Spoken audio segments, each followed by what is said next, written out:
Hola, ¿qué tal? Muy buenos días, buenas tardes, buenas noches, depende de cuándo están revisando este material en la plataforma del aula virtual o YouTube. Esta es la segunda sesión del curso de Teorías de la Significación para semestre 2022-2, alumnos de Sistema de Universidad Abierta, Facultad de Ciencias Políticas y Sociales y alumnos de Ciencias de la Comunicación.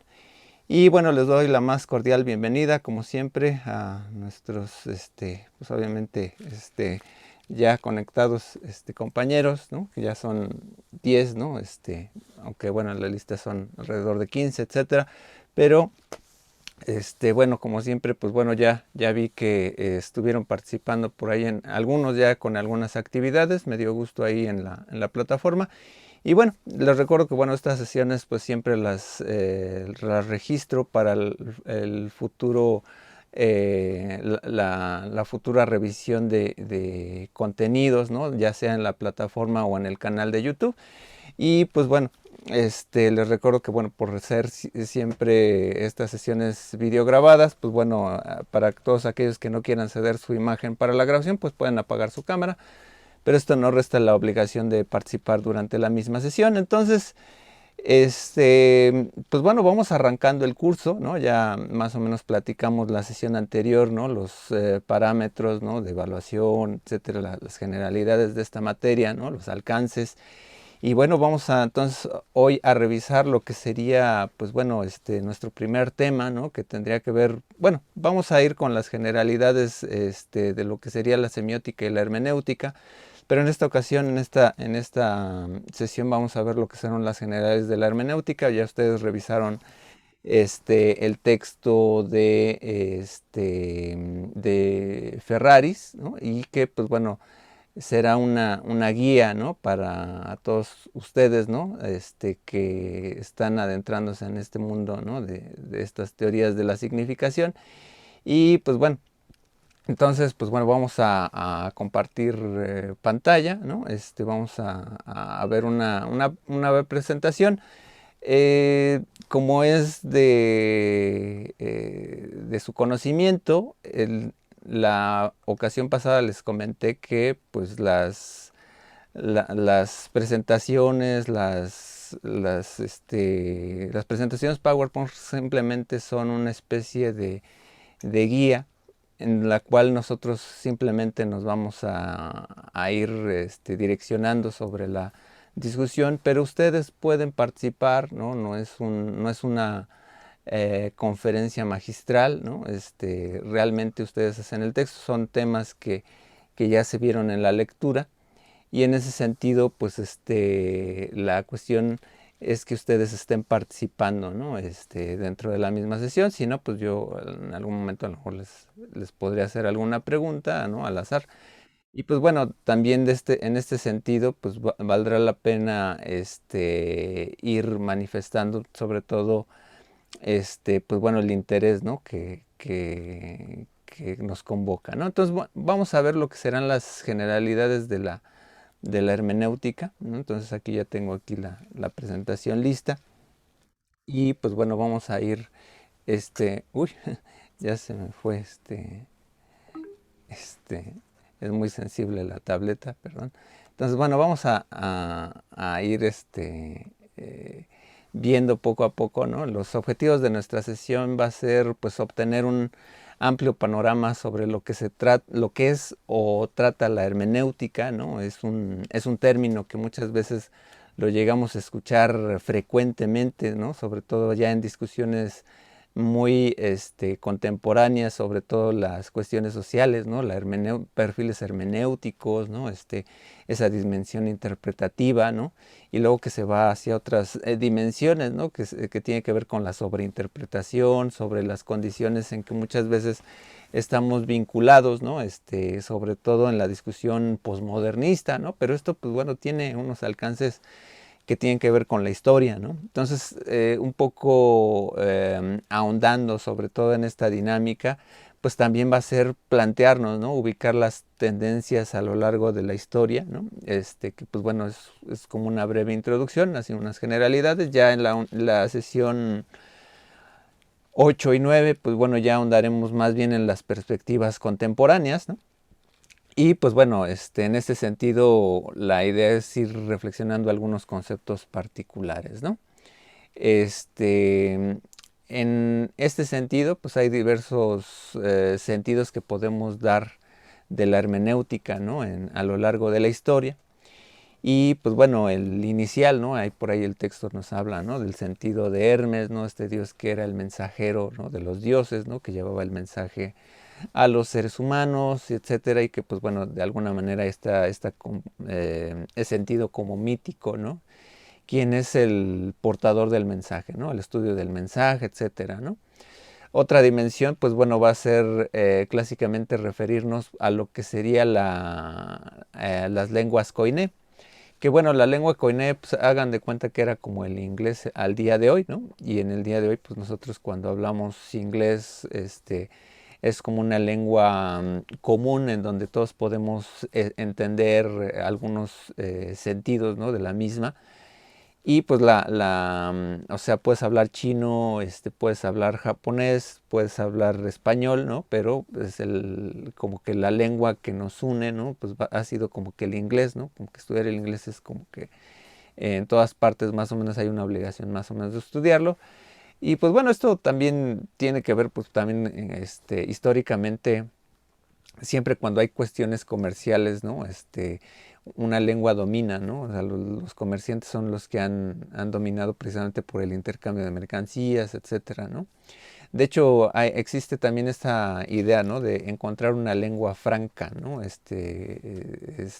Como paralelismo precisamente a lo que fue históricamente los francos, ¿no? Que más o menos rodearon, ¿no? La idea de lo que sería la cuestión de los pueblos franceses, ¿no? Antiguos, los galos, bretones, etcétera, ¿no? Y la lengua franca pues los reunió, ¿no?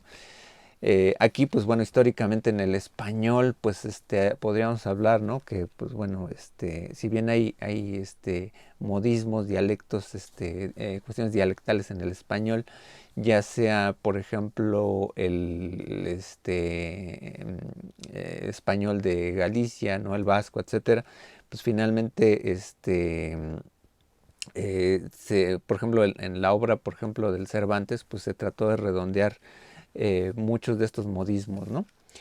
Bueno, vamos a ver que, bueno, otra dimensión antigua, ¿no? De la historia, ¿no? Pues han sido la reflexión de los griegos, ¿no? Ha estado muy de lleno en todo esto. La interpretación, ¿no? De lo que serían los textos, ¿no? Entonces, bueno, ahí nuestro referente aquí inmediato va a ser Aristóteles, ¿no? Que pues bueno, tiene un texto que es lógico, ¿no? El Perihermeneas, ¿no? Donde bueno, la interpretación de las cosas se tiene que dar conforme a lo que se está planteando lógicamente, ¿no? Cuando nosotros estamos tratando de explicar algo, ¿no? Ya sea, bueno, algo muy mundano, ¿no? Por ejemplo, ya sea un chiste, ¿no? Una anécdota, etcétera, y tratamos de argumentar sobre ese tema, ¿no? O tratar de dimensionar una postura, nosotros tenemos que organizar nuestro pensamiento en postulados, ¿no? En postulado A, postulado B y una conclusión, ¿no? Y si hay una conexión entre los dos postulados, van a hacer que la conclusión sea sólida. Y en ese sentido, pues bueno, las interpretaciones, ¿no?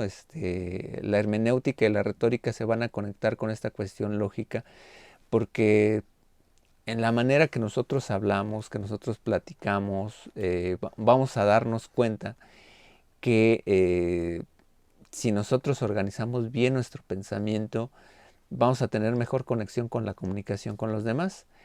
Muchas veces en los modismos, ¿no? En los dichos, por ejemplo, los dichos populares encierran toda una cosmovisión, toda una reflexión particular de un modo de pensamiento de las personas, ¿no? Por ejemplo, decir camarón que se duerme, etcétera, pues tiene una interpretación ese texto muy particular en situaciones particulares, ¿no? Está vinculado ahí con la retórica y la hermenéutica, ¿no?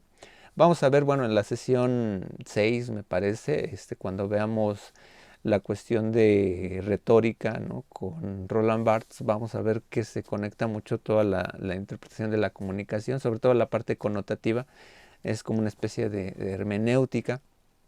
en términos lógicos, ¿no? En términos de derivar un doble sentido a las cosas, ¿no?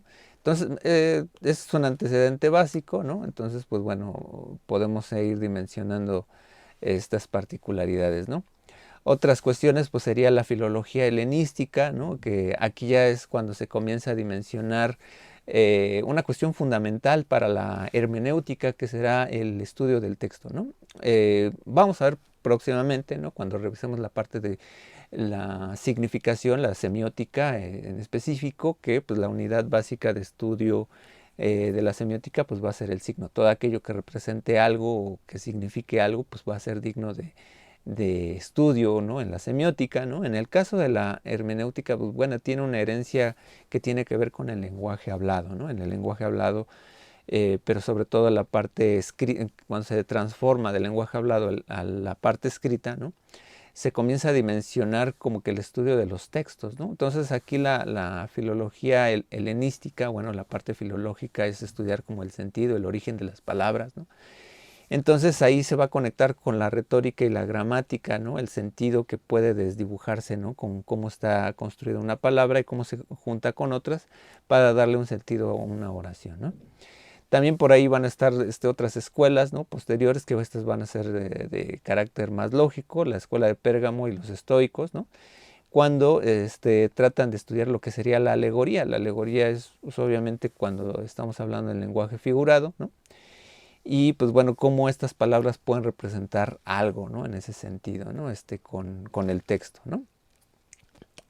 Tenemos también por aquí antiguamente, ¿no? Los estudios ya textos sagrados, ¿no? Por un lado la parte judaica, ¿no? La parte de Filón de Alejandría, que comienza a estudiar, ¿no? Cuál es el sentido o el origen, ¿no? de lo que nos quiere decir la palabra divina, ¿no? En ese sentido, ¿no? También Saulo de Tarso, ¿no? Con la relación de textos hebraicos, que bueno, Saulo de Tarso alias San Pablo, ¿no? Quien trata de dar una interpretación a veces muy ortodoxa, ¿no? De estas cuestiones de la tradición judaica sobre la interpretación cristiana, ¿no? Entonces también va a ser como o una interpretación cristiana sobre las cuestiones judaicas, ¿no? Y bien sabemos que, pues bueno, ahí se vislumbra toda esta, digo, hasta ahí, actualmente luego se toma mucho en reflexión, ¿no?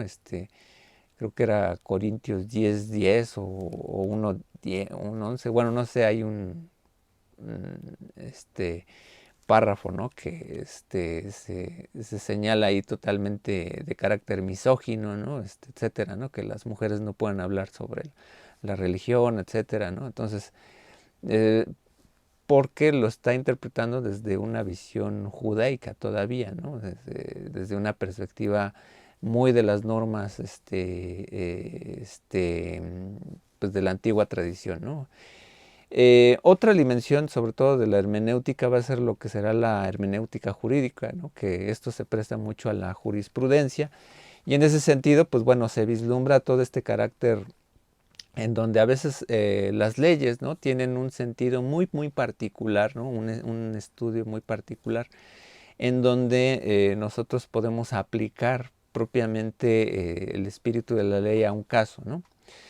Me comentaba en algún momento un amigo abogado, ¿no? El siguiente caso, ¿no? Que aplicaba, ¿no? Por ejemplo, a la ley, uno no puede tener de copiloto a un infante, ¿no? En el asiento delantero. Entonces, de repente, pues sucede que una persona va conduciendo un Atos, ¿no? Que nada más tiene 2 asientos, ¿no? Y tiene un niño de copiloto, ¿no? Entonces llega el policía y le dice, pues usted no puede conducir si tiene como copiloto a un menor de edad. Entonces le dice, bueno, pero es que usted no se está dando cuenta de que, bueno, la ley dice que son asientos delanteros, ¿no? Pero si usted se da cuenta, pues estos pueden ser los asientos traseros, ¿no? O sea, no tienen 2 asientos, ¿no? Entonces ahí qué es lo que se tiene que verificar, ¿no? ¿Por qué cierta ley se comienza a instruir, a dejar, a permitir, ¿no?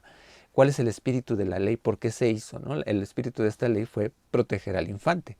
Y en ese sentido, proteger al infante sería que en este caso pues el conductor está poniendo en riesgo al niño, ¿no? Entonces en ese sentido se interpretaría que la cuestión ahí de interpretación jurídica retoman el espíritu de la ley y entonces se aplica, ¿no? Entonces ahí es donde se podría dimensionar este sentido muy claramente, donde se hace una interpretación jurídica, ¿no? De acuerdo al espíritu de la ley, ¿no? Y así podríamos ir por varios casos, ¿no? Luego pues llegamos a la parte exegética, patrística de Agustín de Hipona, ¿no? Alias San Agustín, en donde se nos plantearía, ¿no? esta cuestión muy particular sobre el análisis de los textos sagrados, así como lo veíamos con Saulo de Tarso y Filón de Alejandría, respecto de cuál es el espíritu del Nuevo Testamento, etcétera, ¿no? Y pues bueno, aquí hay cuestiones muy particulares, ¿no? que incluso hacen a Agustín de Hipona pues, el doctor de la iglesia, ¿no? En donde se comienza a plantear toda esta dimensión reflexiva, ¿no? Sobre qué es lo que significa el famoso trivium, ¿no? Digo, el famoso, no el trivium, sino la Trinidad, ¿no? Donde dice que son una misma sustancia, etcétera, ¿no? Es una reflexión ahí que son una misma persona, etcétera, ¿no? Y que pues bueno, ahí confronto posteriormente a lo que será el cisma, ¿no? De Oriente con los ortodoxos, ¿no? Los ortodoxos no aceptan esta definición sobre que el Espíritu Santo, ¿no? Que bueno, hay como una jerarquía, ¿no? Padre, Espíritu Santo y Hijo, ¿no? Etcétera. Bueno, hay una cuestión teologal, ¿no? Que bueno, no ahondar en eso, pero pues bueno, es una reflexión, ¿no?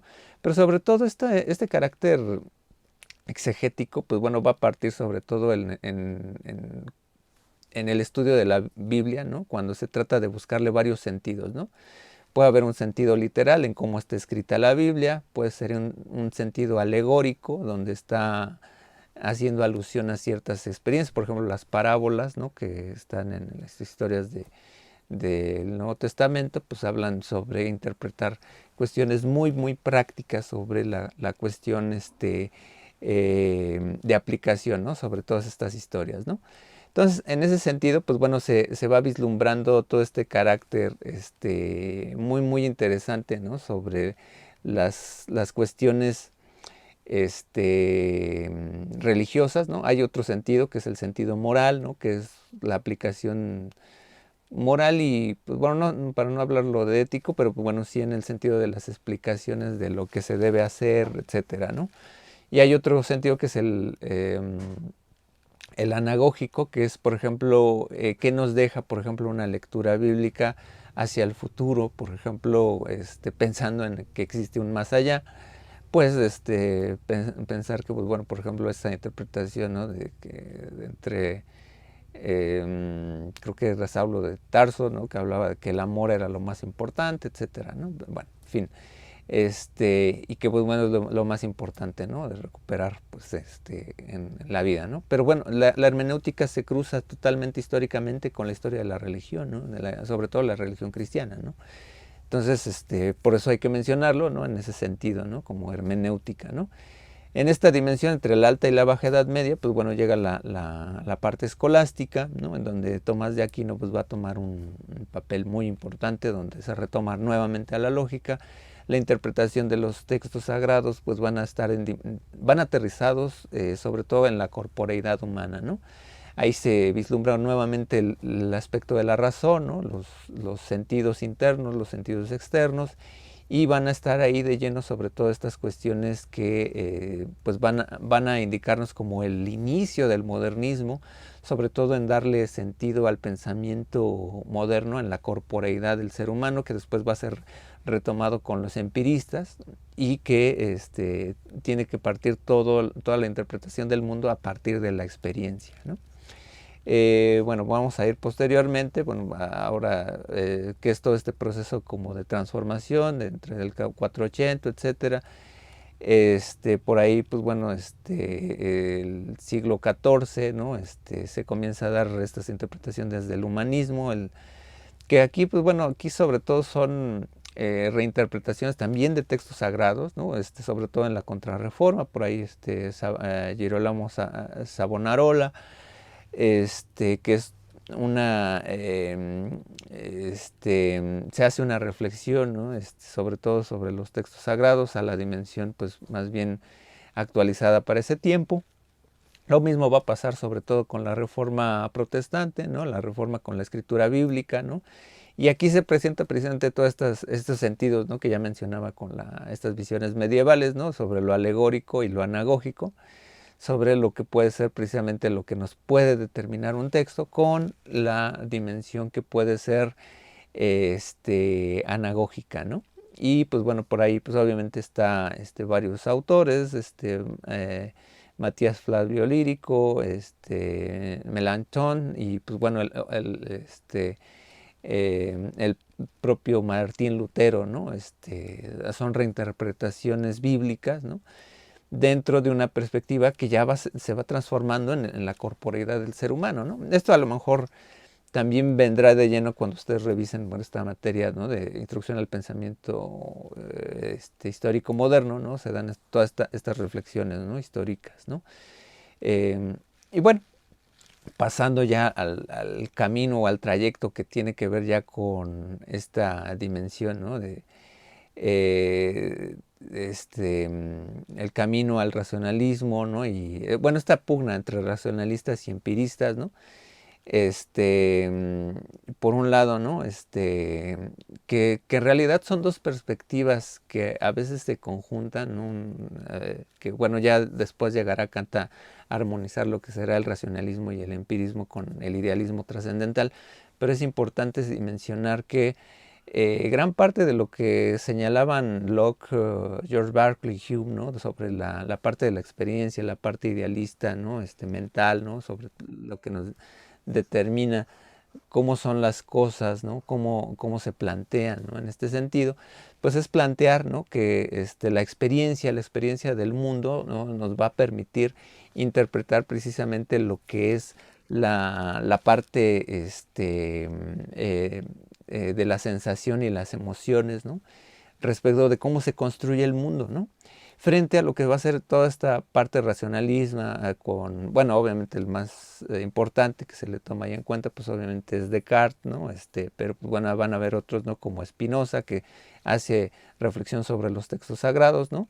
O Dan Hauer, que tiene un texto, ¿no? Que se llama Hermenéutica Sacra, un método para explicar los textos, donde a partir de la razón viene toda por eso es como parte de un proceso, o sea, si no hubiera dadose toda esta parte escolástica, ¿no? Siglos atrás, pues no, obviamente no podrían llegar precisamente a vincular todos estos parámetros de la razón. Bueno, la parte de empirista, pues obviamente va a estar George Berkeley, ¿no? Sobre todo en su interpretación divina, religiosa, etcétera. Y pues bueno, Locke, por ejemplo, en su visión, por ejemplo, del liberalismo, ¿no? Pues va a estar influido también por la experiencia humana, ¿no? Al final todo esto pues va a ser dos parámetros del mismo fenómeno que tienen que ver con el alcance a los objetos, ¿no? Se están planteando a lo que siglos más tarde pues obviamente va a reflexionar y aterrizar, por ejemplo, Edmund Husserl, ¿no? Con lo que sería la fenomenología, ¿no? Pero aquí es como plantear cómo son las cosas en la realidad, ¿no? Bueno, eh,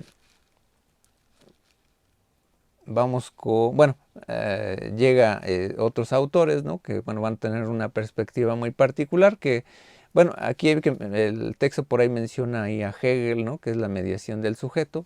Vamos en la misma tesitura, ¿no? En la parte de que, bueno, aquí Hegel, pues obviamente muchas veces a Hegel lo conocemos más por la obra de Marx, ¿no? En la parte de la tesis, la antítesis, la síntesis, ¿no? Pero pues bueno, para Hegel va a ser toda una construcción sobre el mundo, sobre que el ser humano es parte de la transformación, tiene un papel activo, ¿no? Sobre todo el mundo que lo rodea, ¿no?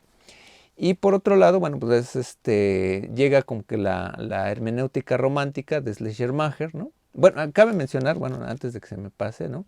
Con Dannhauser es uno de los autores que comienza así como John Locke en algún momento habla de la semiótica, Dan Hauser, ¿no? va a hablar ya de la hermenéutica, ¿no? En un sentido moderno, ¿no? Entonces, ya para los autores posteriores, ¿no? Se va a plantear, ¿no? esta dimensión, ¿no? Que va a ser muy clara, ¿no? Por ejemplo, en Schleiermacher se va a hablar de una hermenéutica metódica, ¿no? Que es una comprensión del texto, ¿no? Muy romántica en el sentido de que, por ejemplo, cuando nosotros estamos analizando un libro, pues a veces queremos saber todo aquello que el autor leyó. Entonces, va a haber como una reflexión de los parámetros que, bueno, inspiraron al autor sobre el texto, etcétera. Pero en ese sentido, pues bueno, estaríamos hablando de aquí de lo que se llamaría el círculo hermenéutico, que es tratar de saber más que el autor, ¿no? Que es como un carácter muy romántico, muy idealista, ¿no? Tratar de, imagínate, tratar de saber qué es lo que leyó Cervantes para tratar de interpretar al Quijote, ¿no? Al Quijote a veces desde ciertos parámetros se le ha interpretado, sobreinterpretado, por ejemplo, el Quijote, ¿no? Por ejemplo, el Quijote, pues bueno, más o menos comienza a dimensionar la parte racionalista, ¿no? De hecho, hay quien interpreta al Quijote como una apología del idealismo, ¿no? Es decir, que hay que ver dragones, etcétera, ¿no? Y pues lo que está planteando en la historia de Cervantes al final, ¿no? Es que al final tiene que regresar la cordura, ¿no? Porque llega un tiempo en la historia en donde se sitúa esto, ¿no? Pero en toda esta dimensión histórica narrativa del Quijote, pues bueno, hay muchas historias como de caballería, etcétera, que algunas que ya están perdidas, algunas otras pueden ser de alusiones clásicas, pero de alguna manera no podemos saber cuáles son las referencias exactas o las inspiraciones que dejó Cervantes, ¿no? Por ahí. En ese sentido, pues muchas veces nosotros tratamos de el clásico trabajo, ¿no? Que ustedes luego elaboran cuando están analizando una película, se van muchas veces en vez de hacer un trabajo semiótico, termina siendo uno muy hermenéutico, cuando comienzan a analizar la vida del autor, ¿no? Y dices, pues, a mí qué me interesa la vida del autor cuando estoy analizando una película, ¿no? Te puede dar contexto, sí, pero por ejemplo, para un análisis semiótico, pues no te va a ayudar mucho, porque en el análisis semiótico estás analizando cosas de forma y contenido sobre el propio discurso, ¿no? Pero si comienzas a analizar la historia, ¿no? Del autor, etcétera, pues ya parece un análisis muy hermenéutico porque lo estás dando contexto, etcétera, ¿no? Bueno, para una tesis te da contexto para saber que eso existió, ¿no? Etcétera, pero cuando están tratando de investigar qué tal director pues vio tales películas, que se inspiró, etcétera, pues ya estás tomando como de base como una interpretación histórica, anecdotaria, para tratar de analizar el objeto de estudio, ¿no? Entonces ahí es como tratar de negar pues, qué vio el autor, ¿no? Es lo mismo que cuando, por ejemplo, un chef, ¿no? Un chef que está elaborando un platillo gastronómico es tratar de indagar pues, qué es lo que comió el chef cuando era niño, etcétera. Pues ahí sí sería como una interpretación muy hermenéutica, ¿no? Sobre la gastronomía de una persona, ¿no? De cómo elabora un platillo, ¿no? Entonces lo mismo pasa, ¿no? Con esta dimensión romántica, ¿no? Pues bueno, queda como ahí un parámetro interesante, ¿no?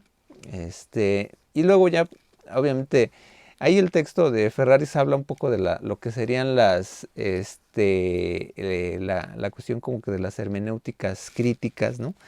Dándoles como un papel importante, ¿no? Entonces aquí en ese sentido se trataría de vislumbrar, por ejemplo, la obra de Nietzsche, ¿no? Obviamente, pues, alumno de Schopenhauer, ¿no? Y que bueno, hace una reflexión sobre el ser, ¿no?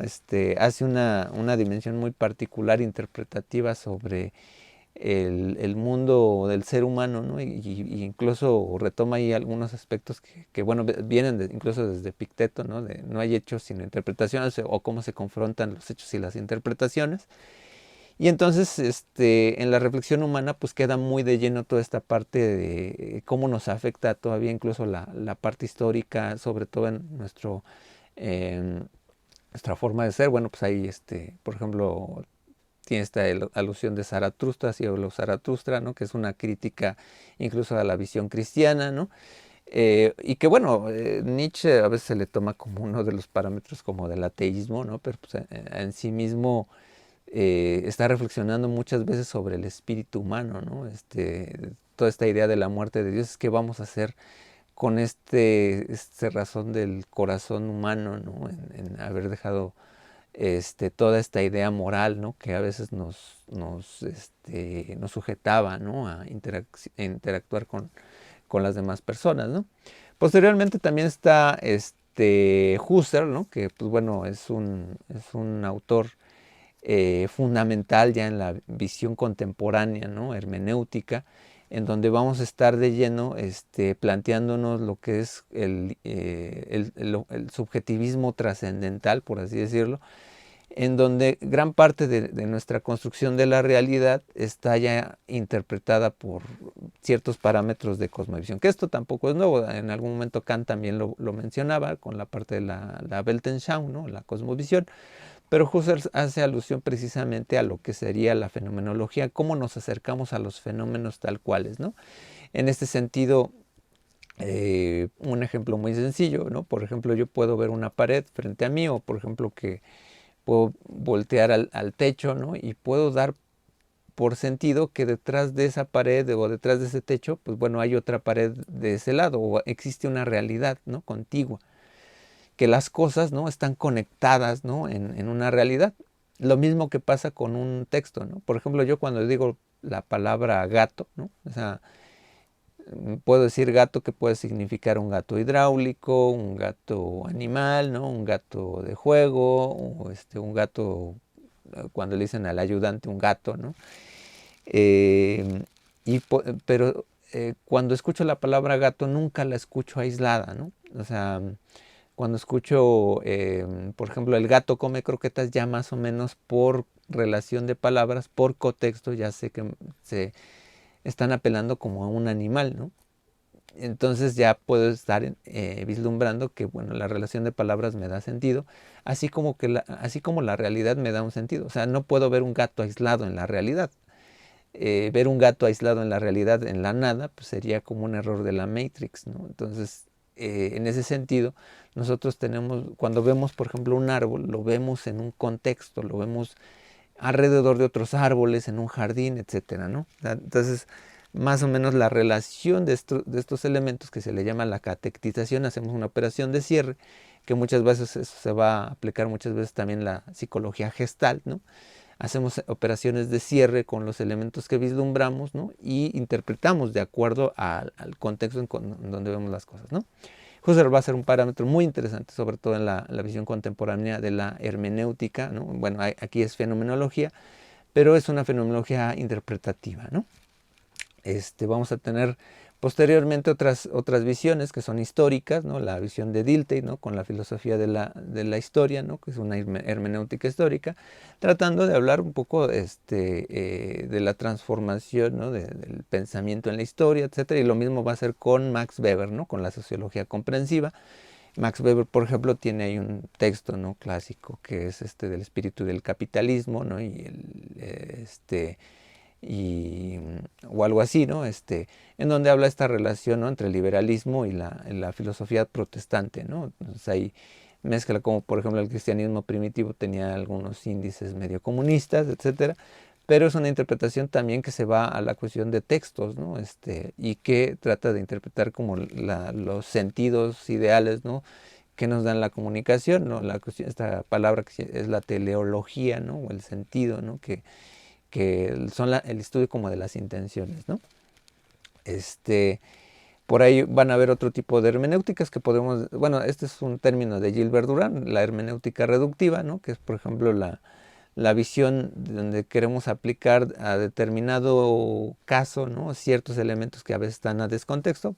Puede ser, por ejemplo, la visión freudiana, es una visión hermenéutica porque, bueno, tiene dos sentidos, ¿no? En las conferencias que él escribe, ¿no? En las obras completas que podemos revisar de él, siempre está buscando paralelismos, ¿no? Retoma, por ejemplo, ahí la antropología de Fraser, ¿no? La rama dorada, etcétera, interpretar cómo las culturas más o menos se determinan así, pero está explicando la sociedad occidental, ¿no? Entonces, estaríamos planteando esa dimensión como psicosocial, ¿no? En esa dimensión, pero también En la práctica mayéutica de diván, ¿no? Cuando uno va a terapia, pues obviamente uno se pone cómodo en el diván, se recuesta, se sienta, etcétera, y uno lo que está platicando con el terapeuta, pues le está explicando varias cosas de su vida, y el terapeuta lo que está tomando en cuenta es cómo relaciona estas cosas, ¿no? Entonces, por ejemplo, una persona que tiene fobia a las arañas, ¿no?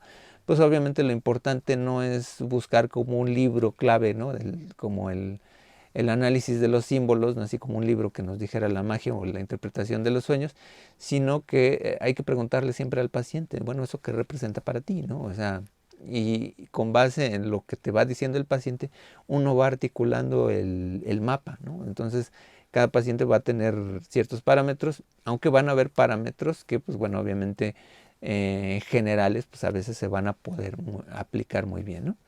Por otro lado, bueno, va a estar la hermenéutica ontológica, que es de Heidegger, ¿no? Que es que bueno, va a estar muy vinculado precisamente con el existencialismo, ¿no? Heidegger, pues bueno, también es paralelo a la visión, por ejemplo, de Sartre, pero Heidegger, pues bueno, del lado alemán, pues bueno, también va a tener muy contiguamente, pues bueno, a su maestro Husserl, va a retomar algunas cosas, pero al final va a ser una reflexión de cómo se vincula cuestiones con eh, el espejismo que tenemos con las palabras, con el lenguaje, con el arte, etcétera. En algún momento fue la religión, etcétera, ¿no? Y aquí se plantean pues muchas cuestiones como existencialistas, ¿no? Hay otras hermenéuticas que ya son muy aplicadas, por ejemplo, a la cuestión antropológica, ¿no? Por ejemplo, está Ernest Cassirer, que es, por ejemplo, la antropología filosófica, ¿no? Como en la búsqueda del sentido. Por ahí estará también Clifford Geertz, ya muy en las décadas recientes, ¿no? Que es un análisis de la cultura que, si bien hablaba como del estudio de los signos como en la parte semiótica, termina siendo un análisis de contexto, ¿no? La reflexión que muchas veces la antropología es mucho de trabajo de campo, de etnografía, y se trata, pues muchas veces se puede confundir muchas veces con la cuestión literaria, ¿no? Con Victor Turner, es otro autor antropológico que va a estar muy de lleno sobre todo con la cuestión reflexiva, ¿no? De la parte escrita. Creo que por ahí tiene un texto sobre Hidalgo, ¿no? Sobre cómo literariamente se establece por ahí un personaje, ¿no? Eh, en específico también va a estar la Escuela de los Seranos con C.G. Jung, ¿no? Que bueno, este alumno de Freud se va a Oriente, hace su propia etnografía y comienza a dimensionar pues, los valores del alma y de la sombra, y en ese sentido se comienza a aplicar una visión muy particular sobre la hermenéutica, sobre todo el análisis de los símbolos, ¿no? Una hermenéutica simbólica, y que bueno, de ahí van a derivar muchas otras obras, ¿no? Por ahí luego, por ejemplo, Joseph Campbell y el viaje del héroe, pues retoma muchas cuestiones ahí con C.G. Jung, ¿no? Muchos autores hablan de los arquetipos, ¿no? Por ahí, ¿no? Que hay algunos autores que hablan de 12 arquetipos, etcétera, ¿no? Y bueno, también va a estar Mircea Eliade, que pues va a estar mucho de lleno con el estudio alegórico de la religión. Por ejemplo, hoy tiene un estudio de imágenes y símbolos, en donde hace alusión precisamente a todas estas alegorías del Viejo Testamento, el Nuevo Testamento, ¿no? Por ejemplo, el agua, ¿no? ¿Cuál es la vinculación muy clara, por ejemplo, del cristianismo, ¿no? Con el carácter del agua, ¿no? Por ejemplo, en la tradición judía, ¿no? Pues por ahí atravesaron los judíos, ¿no? En las aguas, ¿no? Para librarse de los, de Egipto, ¿no?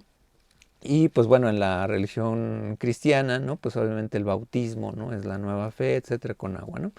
Entonces, hay alusiones, ¿no? O sea, los elementos son muy claros, ¿no? Pero bueno, es una visión muy particular. Son autores que son más propios de lo anecdótico, ¿no?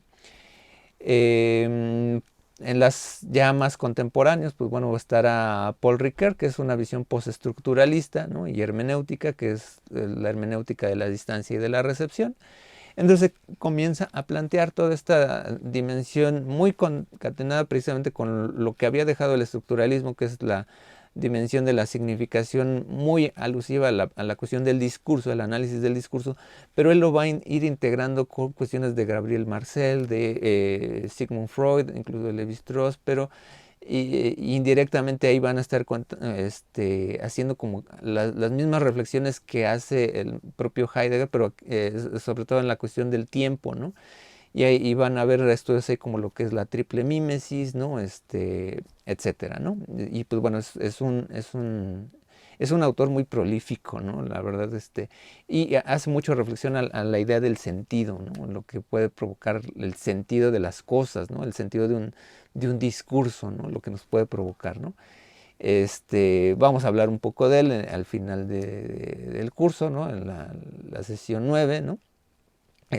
Pero pues es un autor ahí fundamental, ¿no? Y ya de las hermenéuticas contemporáneas, pues bueno, estará Gadamer, que pues es alumno de Heidegger, ¿no? Gianni Battimo y Jean Grondin, ¿no? En Gadamer pues se aterriza más que nada pues las cuestiones sobre toda la reflexión de la obra. Bueno, tiene una obra que es Verdad y Método, ¿no? Pero hace muchas alusiones precisamente a cosas que dejó ahí planteadas Heidegger, ¿no? Sobre todo con la obra de arte, etcétera, ¿no? Como nos podemos ver espejados, ¿no? Precisamente con la cuestión artística, etcétera, ¿no? Gianni Battimo y Jean Grondin hacen reflexiones sobre todo ya contemporáneas sobre eh, que se puede tildar sobre todo esta reflexión postmodernista sobre dónde va el sujeto, etcétera, ¿no? Son anecdóticos, pero funcionan, ¿no? De hecho, por ahí, no sé si era, creo que Battimo tiene un texto por ahí, un artículo sobre dónde va la espiritualidad actual, etcétera. Eh, por ejemplo, ahí son las reflexiones que a veces va de lleno. Por ejemplo, plantearse qué papel tiene espiritualmente, por ejemplo, una religión como el catolicismo, ¿no? Qué papel tiene en ese sentido la búsqueda de identidad, la búsqueda de sentido espiritual, van muy de lleno, ¿no? En este sentido, ¿no?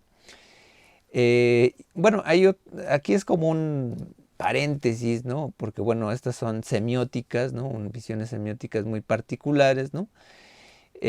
Porque bueno, en la semiótica pragmática, en las visiones pragmáticas de la semiótica, no la semiótica estructural, pero hay semióticas clásicas, ¿no? Y ya contemporáneas, ¿no? Que plantean sobre todo el eje de cómo interpretamos las cosas, ¿no? Sobre todo, pues bueno, tienen más un terreno de origen lógico, pero por ejemplo Peirce, Charles Sanders Peirce, pues bueno, hace mucho la alusión precisamente a cómo se plantearía, ¿no? A la cuestión de que la interpretación es un parámetro fundamental, ¿no?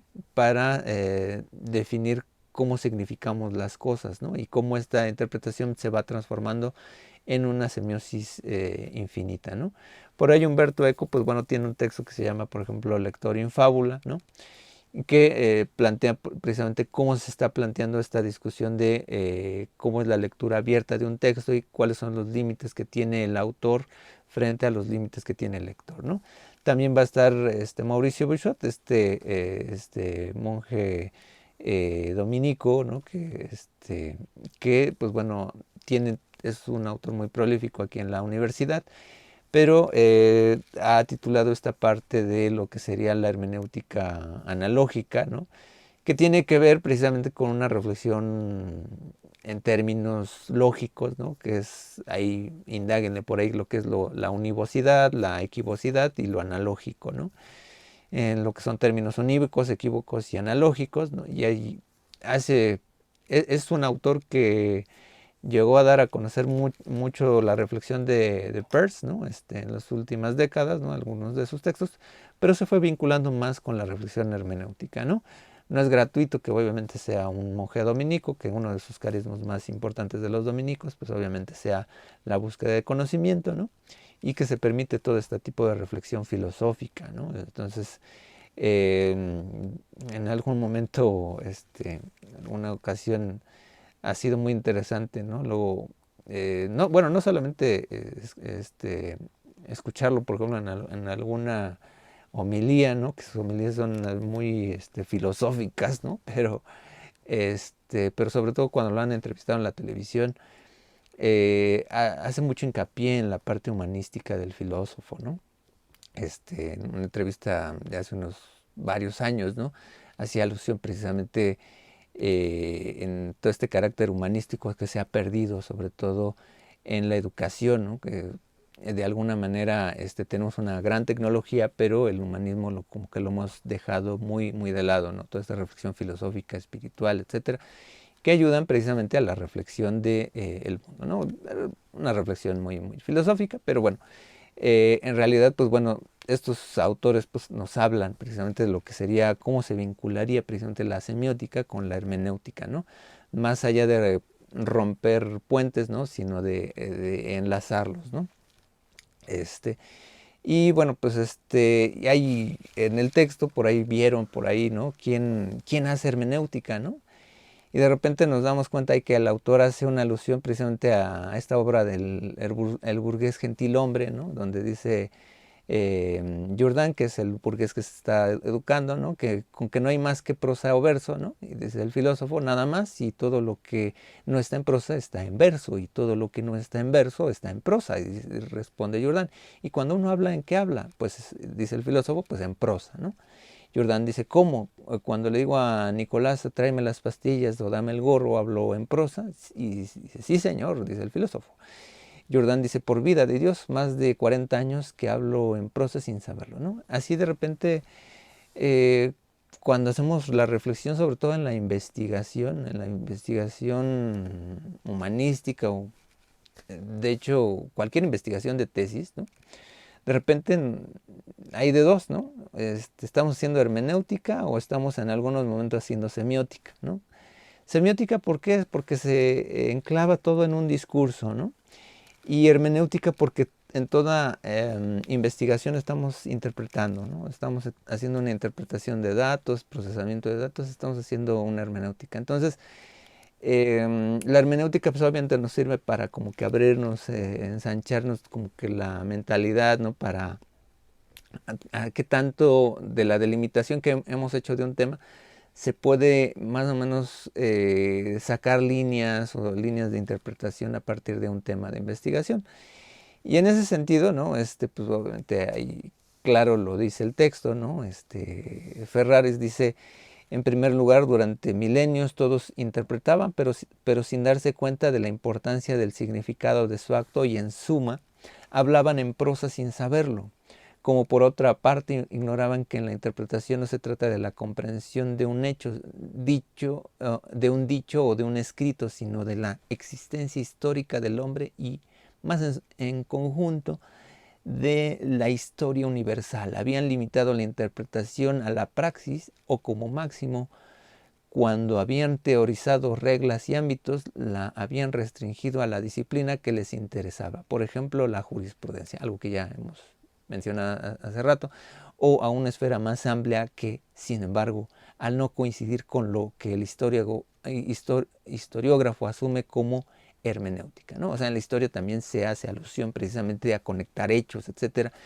Y aquí pues, la máxima de Epicteto, la máxima de Nietzsche, etcétera, ¿no? De la confrontación entre hechos e interpretación va a estar de lleno sobre todo para generar conocimiento, o sea, se vincula mucho con la generación de conocimiento. Es un conocimiento diferente al científico, pero es una forma de generar conocimiento, ¿no?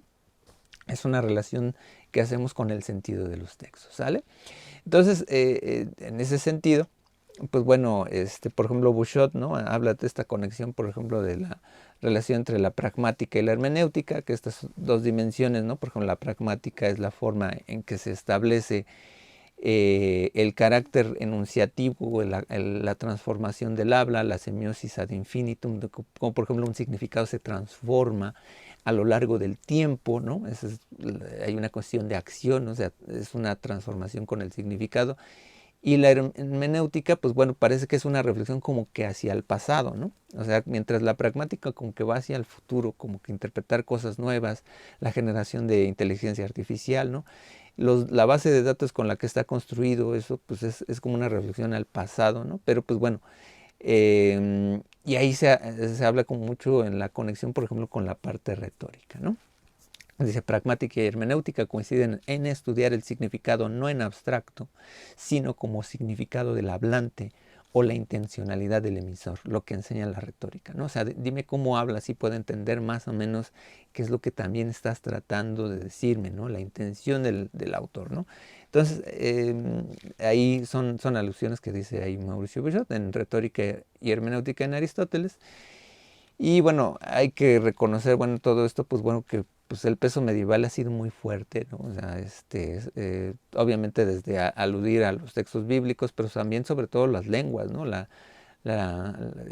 Los textos religiosos pues hacían mucho alusión precisamente a la parte griega, etcétera, ¿no? La parte de cómo se ve, cómo se lee la palabra, ¿no? El conocimiento como fenómeno conectado con la palabra y el texto, ¿no? La oralidad y la acción como elemento de la palabra. O sea, nadie habla gratuitamente, o sea, tiene un sentido, ¿no? O sea, si yo estoy cantando en el baño, pues obviamente yo mismo soy el receptor, tiene un aspecto intencional, ¿no? Hasta una funcionalidad ahí estética, ¿no? Y pues bueno, aquí son los 7 tipos de hermenéutica que señala Ferraris, ¿no? La interpretación desde los símbolos universales para el alma, ¿no? O sea, cómo a través de la intención de estudiar hermenéutica, pues viene como desdibujar, ¿no? Qué es lo que está ahí en un sentido muy propio del ser humano, ¿no? O sea, si yo estoy analizando, por ejemplo, una cuestión sobre un dios solar como el cristianismo, va a ser alusivo precisamente a este querer vivir la vida eterna, ¿no? Hay un carácter de vencer a la muerte, ¿no? Es un símbolo universal a la vida y la muerte, ¿no? Traducir los símbolos a diversas lenguas, pues bueno, esto es una cuestión hasta muy pragmática, ¿no? De tratar de entender, ¿no? Por ejemplo, lo que muchas veces sucede, ¿no? Por ejemplo, cuando están analizando jeroglíficos, etcétera, pues, bueno, este símbolo se establece, por ejemplo, bueno, por ejemplo, la vida, ¿no? Está interpretada, por ejemplo, a veces con un árbol, etcétera, pero a lo mejor otra religión, otra cultura lo analiza desde otra parte, ¿no? Etcétera, ¿no? La interpretación como expresión personal, pues por ejemplo ahí tiene que ver mucho con la cuestión retórica, ¿no? O sea, cómo a través de cómo yo hable, pues bueno, tiene un carácter muy interpretativo de la expresión, o sea, cómo nos expresamos, bueno, se vincula mucho con esta dimensión, ¿no? Lo cual, pues lo civilino, lo oscuro, el significado, ¿no? Es como tratar de encontrar como cosas ocultas, ¿no? En algún texto o en algún fenómeno muy particular. Y bueno, por ahí se enuncia también lo que sería la comprensión, ahí pues, toda la alusión a Schleiermacher, Dilthey, Gadamer, crear puentes, ¿no? entre elementos ahí que están conectados, ¿no? Por ejemplo, entre textos, ¿no? La visión clásica de Schleiermacher, conocer más que el autor. En Dilthey, pues por ejemplo, la alusión de los procesos históricos, ¿no? Cómo se interrelaciones, o en Gadamer, cómo se establece una relación precisamente con la vinculación con el arte, ¿no? El último punto es desenmascarar, que pues bueno, es, por ejemplo, ahí en el texto como que hacía alusión a que Marx hasta podía hacer un tipo de hermenéutica porque es como desenmascarar como las cuestiones más ocultas, ¿no? de la relación social, de la lucha de clases, ¿no? Freud, ¿no? Por ejemplo, ahí en las cuestiones del inconsciente. En Nietzsche, por ejemplo, pues cómo estamos determinados por estas interpretaciones más que por los hechos, etcétera, ¿no? Y la última, pues lo que tiene que ver con esta hermenéutica ontológica, que es la hermenéutica desacralizada, ¿no? Ya sin hablar en cuestiones, por ejemplo, religiosas, ¿no? Que es la parte del Dasein, ¿no? El aquí y el ahora, el ser, ¿no? Lo interpretativo de cómo cualquier cosa nos puede, una obra de arte nos puede dar pie pues, a interpretar, ¿no? Por ejemplo, cualquier película que ustedes hayan visto, que les haya motivado, en lo más profundo, o sea, tiene una alusión humana. Pensemos incluso en lo más mundano, ¿no? Cualquier película de cómics, de estos, de Avengers, etcétera, pues lo que hace conectar con el público son las cuestiones humanas, ¿no? El Spider-Man se conecta más con el ciudadano común de, de Nueva York, ¿no? El neoyorquino que es pobre, etcétera, pero aún así tiene valores, ¿no? Hay muchas interpretaciones que, por ejemplo, también fueron como, también, bueno, se prestaron mucho como a la reflexión como, pues, como tipo izquierdosas, ¿no? Por ejemplo, las de Matelar, ¿no? De interpretar el Pato Donald, etcétera, ¿no? Que es como desenmascarar algo, pero que pues, tratan de darle un sentido, ¿no? A lo que se está leyendo, ¿no? Y bueno, vamos a ya ir cerrando. Bueno, por aquí, bueno, nada más como un poco de epistemología, ¿no?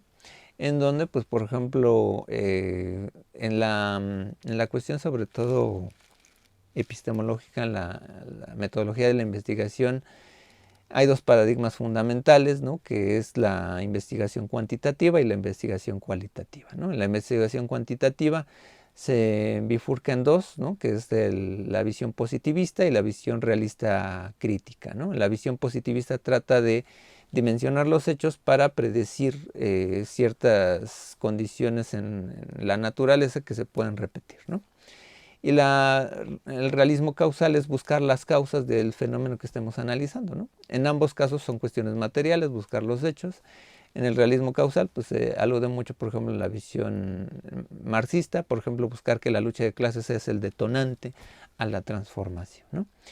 En la visión cualitativa, pues bueno, ahí es donde entra más la hermenéutica, ¿no? Porque es cosas que no podemos cuantificar, sino cualificar, sobre todo en la reflexión pues mental, ¿no? Por ejemplo, ahí desenmascarar algo, etcétera, pues estaríamos haciendo alusión, ¿no? A lo que sería, por ejemplo, el estudio histórico, ¿no? En la relación del contexto, en el sentido que eso me va a proveer una supuesta verdad para interpretar los hechos, ¿no?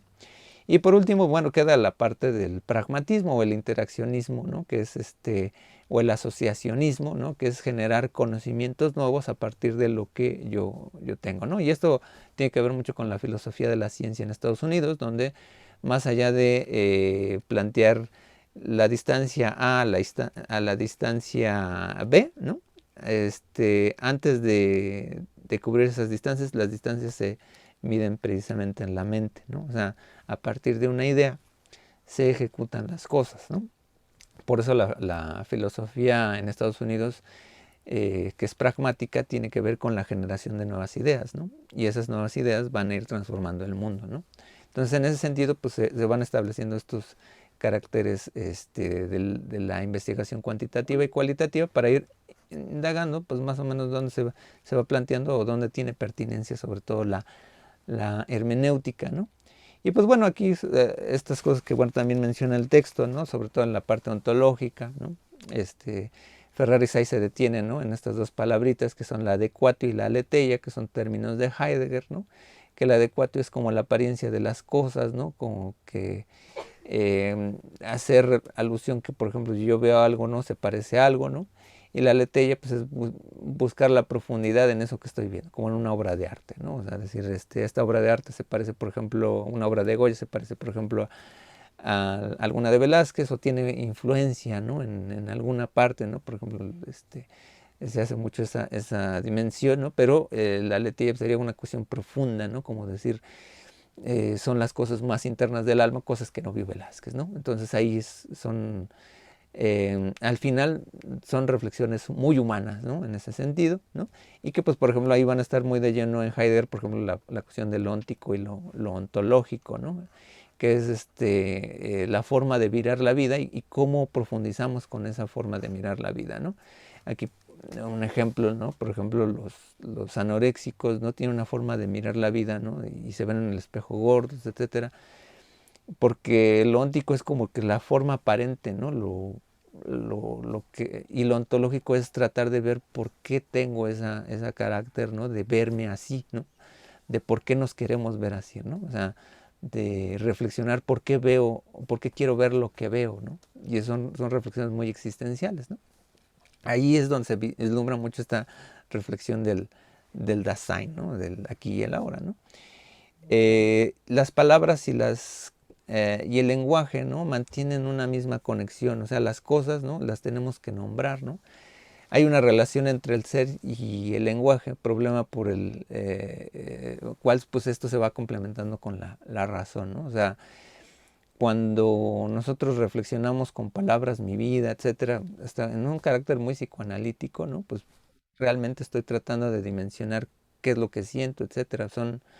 La palabra nos ha permitido no solamente categorizar el mundo, sino indagar sobre nosotros. Sin el lenguaje no tendríamos toda esta característica. Cosas que a lo mejor ustedes ya revisaron en su materia de lenguaje, ¿no? Pero pues bueno, aquí son otras cuestiones ontológicas, que por ejemplo la interpretación de las cosas se transmite, las palabras en cierto idioma, con sus categorías, pueden decir más. O sea, hay veces que por ejemplo con las palabras, pues como lo veíamos con la cuestión de la expresión, ¿no? Pues obviamente hay intención con las palabras, ¿no? y pues y a veces podemos, no sé si les ha pasado algunas veces que están reflexionando a lo mejor en la ducha o ya cuando se van a dormir, ¿no? Y recuerdan alguna discusión que tuvieron y resulta que cuando están solos, ¿no? Como que sí están ganando la discusión que ustedes perdieron, etcétera. Hubiera dicho esto, ¿no? O ¿por qué me quiso decir esto? Eh, ¿Cree que no soy una persona tal o cual? Y comienza a hacer interpretaciones sobre, más allá de las palabras que nos dijeron que pueden ser muy mundanas, así como decir una expresión simple, te das vueltas y vueltas y vueltas, ¿no? Y aquí, bueno, pongo el ejemplo que nos da Magritte, ¿no? De esto no es una pipa, ¿no? Porque, pues bueno, no estamos viendo una pipa real, ¿no? Es simplemente una representación y no es una pipa, ¿no? Y sin embargo, este texto habla a sí mismo de esto, ¿no? Y pues bueno, esta tampoco es una pipa, ¿no? En ese sentido, porque hacemos alusión a la representación, pero no a la realidad, ¿no? Entonces ahí es un poco la cuestión que nos refleja también el lenguaje, ¿no? El lenguaje nos puede plantear verdades, pero no realidades, ¿no? Cuando dices, es que lo que estoy diciendo es real, ¿no? No, estás diciendo una supuesta verdad bajo tus supuestos de tu cosmovisión, etcétera, ¿no? Entonces ahí se vislumbra mucho la cuestión metafísica, ¿no? Y Heidegger, pues obviamente, pues va a tratar esta dimensión sobre todo vinculándonos sobre todo con las obras de arte, ¿no?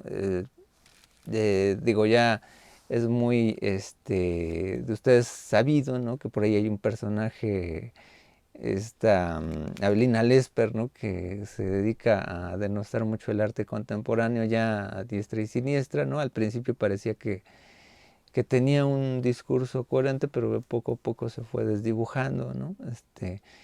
Eh, porque quedaban como que en la reducción muy muy básica, ¿no? De cuando vemos una obra de arte, ¿no? ¿Qué me está queriendo decir Jackson Pollock? ¿Qué me está queriendo decir esto? Que sí hay una crítica ahí fundamental, por ejemplo, creo que se llama, se apellida Villagrán, un pintor español que tiene su canal de YouTube, ¿no? Que habla del amparte, ¿no? Que dice, pues bueno, hay formas de establecer arte así, ¿no? Como por ejemplo, la música de Yoko Ono, ¿no? Etcétera, ¿no?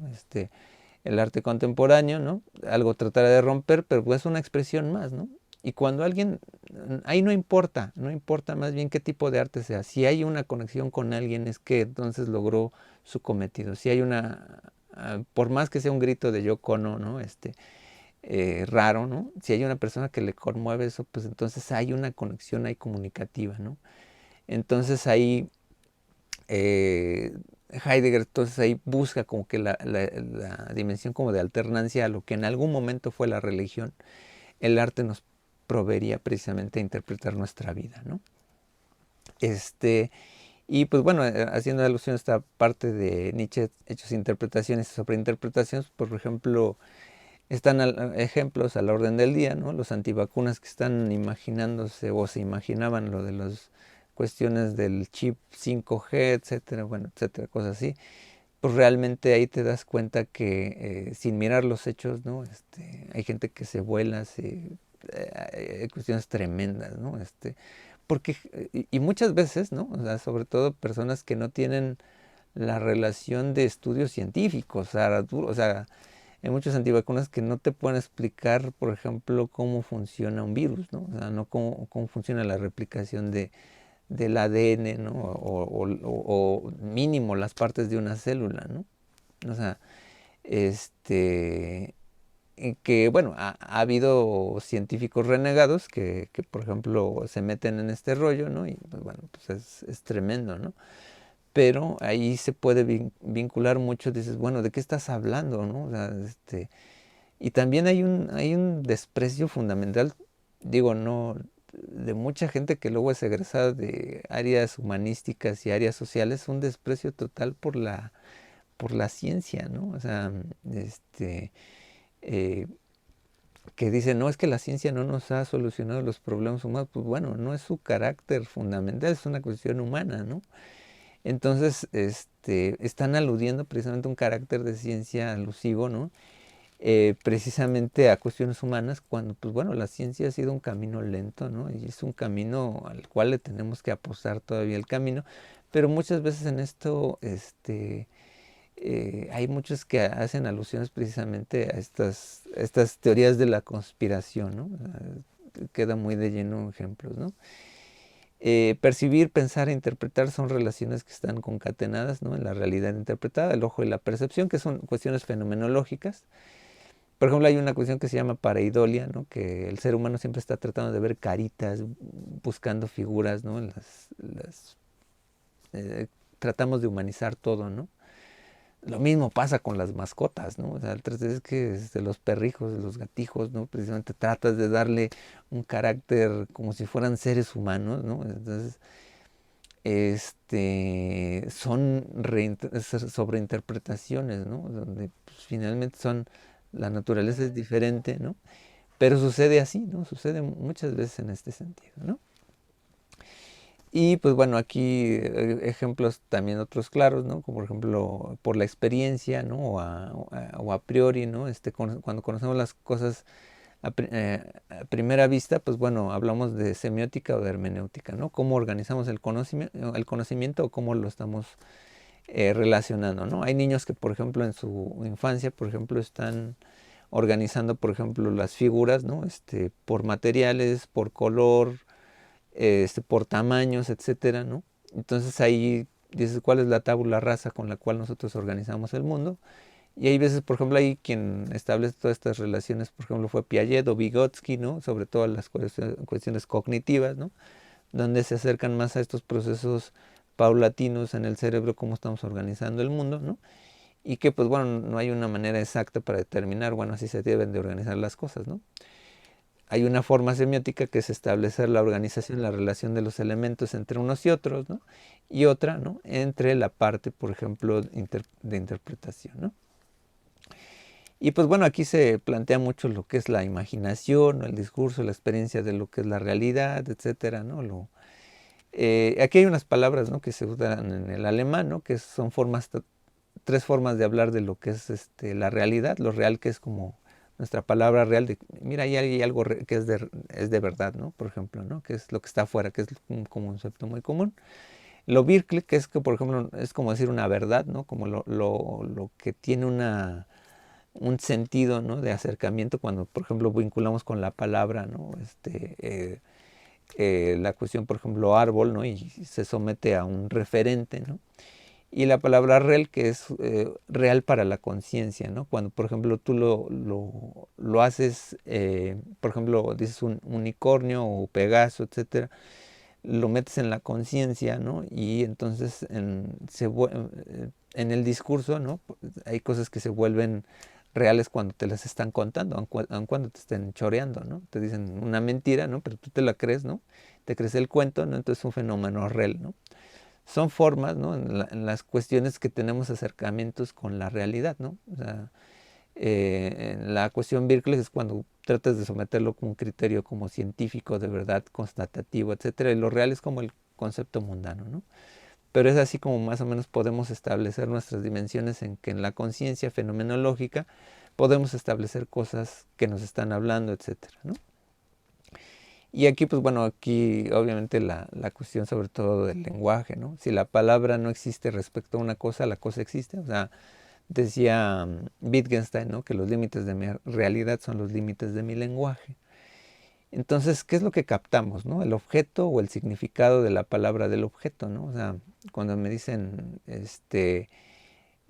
justicia, ¿no? La justicia, ¿no? Por ejemplo, dices, me dicen la palabra o la intención construida de esa palabra, ¿no? O el objeto realmente que yo puedo interpretar de esa palabra, ¿no? O sea, son cuestiones en las cuales tenemos que derivar esta construcción del texto en la construcción de lo que nos quieren decir del texto. Por ejemplo, cuando aprendimos a hablar, cuando aprendimos a hablar, por ejemplo, a los adultos se les dice hola, etcétera, ¿no? Y pues ya captas el sentido que es una situación de cortesía, ¿no? Pero cuando dices hola, pues también lo dices intencionalmente cuando es saludar a alguien, ¿no? O sea, como que no solamente captamos lo que es el objeto, sino también la percepción en la cual percibimos esa experiencia del objeto, ¿no? Algo más concreto, ¿no? Por ejemplo, hay gente que le gustan ciertos sabores en la gastronomía, ¿no? Dice, ¿por qué? Porque esos sabores fueron con los cuales se alimentó, ¿no? Entonces, o hay veces que, por ejemplo, decía la película es de Super Size Me, ¿no? Que, por ejemplo, McDonald's juega mucho con la fiesta, ¿no? Eso porque todos cuando somos niños, ¿no? Vamos a las hamburguesas y hay juegos, ¿no? Entonces la hamburguesa no solamente es como la hamburguesa, sino también es como que es como una comida divertida, ¿no? Entonces no solamente captas el objeto, ¿no? Hamburguesa, ¿no? Sino que captas la experiencia que redunda, ¿no? Ese contexto, ¿no? Entonces le das un sentido, ¿no? Algo que para Roland Barthes sería, por ejemplo, la connotación. Y pues bueno, cierro con esta última reflexión, ¿no? Por ejemplo, hay personajes históricos o personajes que nos dice la historia, ¿no? O los mitos, ¿no? Uno de ellos puede ser Sócrates, ¿no? Sócrates no escribió nada, quien escribió fue Platón. Y aunque solamente hay otros textos que hablan de él, que contemporáneamente hablan de él, pues parece bueno, arqueológicamente no sé si hay vestigios, ¿no? De un Sócrates real, ¿no? El otro ejemplo es Cristo, ¿no? Que pues bueno, la cuestión, no sabemos realmente si existió un Cristo realmente o si ese fue el que nos dieron la alusión, ¿no? Porque además, ¿no? Toda la construcción de la religión cristiana, pues es un dios solar que se alude, por ejemplo, a otras figuras como Mitra, como Krishna, como Horus, etcétera, ¿no? Y que tienen historias particulares, 12 seguidores, bla, bla, bla, ¿no? Entonces hay una cuestión ahí como muy interesante, ¿no? Otro caso, pues bueno, es el de Juan Diego, San Juan Diego, ¿no? Que bueno, todo el expediente Schulenburg en los 70s, 80s, ¿no? Etcétera, ¿no? Que realmente quien pintó la tilma, ¿no? De Guadalupe, pues bueno, fue un tal Marcos Aquino, Marcos Ipacli, algo así, y que no realmente, pues bueno, y que bueno, por ahí Clavijero, ¿no? En algunos discursos históricos habla de que, bueno, creo que la Virgen, ¿no? La tilma de la Virgen de Guadalupe tenía una corona, ¿no? Y que bueno, y luego creo que por ahí hay un dato, creo que en 1800 se cambia, ¿no? Por otra nueva tilma, o algo por el estilo. Y pues bueno, es muy dudoso, ¿no? La existencia, cosa que estuvo mucho en polémica ahora con lo de la canonización, y pues bueno, se plantea esto, ¿no? Otro personaje, bueno, que tenemos ahí, bueno, el cura Hidalgo, sí se habla de que existió un libertador, ¿no? En un tal cura Hidalgo, Miguel Hidalgo, pero la pintura a la cual alucimos cuando compramos las estampitas de Miguel Hidalgo, pues obviamente están basadas en un botánico de España o algo así, no me acuerdo muy bien el nombre, pero pues, se buscó una pintura que reflejara quién fuera el padre de la nación, ¿no? En ese sentido, pero como tal no tenemos una fotografía fiel a quién fue el cura Hidalgo, ¿no? Y sobre toda esta estructura visual se ha construido un mito, ¿no? Y la otra, así como que hablando en estos aspectos carlsaganianos, ¿no?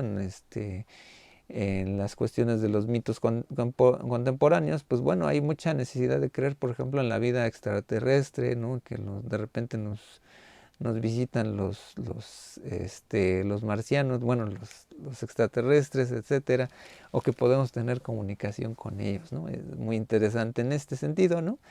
Pero en ninguno de estos casos ha sido comprobado o verificado, ¿no? Una prueba fehaciente, un hecho, ¿no? Un hecho arqueológico de cómo eran estas personas, ¿no? Pero creo que lo fundamental es si son realmente esto lo que importa, lo que mueve al mundo, ¿no? O importa el texto sobre ellos, ¿no? Caso concreto, ¿no? Si no existió Sócrates, ¿no? Al final es una idea, ¿no? Y eso es maravilloso para la dimensión platónica, ¿no? O sea, porque al final somos ideas, ¿no?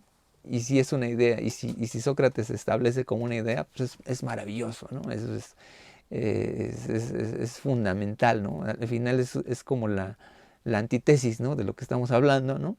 Porque justificaría su discurso, ¿no? O sea, si Él no existe, si Él no existió, fundamentaría su existencia porque dices, pues es tan fuerte como una idea, ¿no? Si Cristo no existió, lo que importa en el discurso es el verbo, ¿no? La acción. Y entonces cualquier persona puede ser Cristo. No importa que no haya existido, ¿no? Porque cualquier persona puede vincularse con la acción, ¿no? De vernos como una palabra. Y si somos una palabra, somos acciones, ¿no?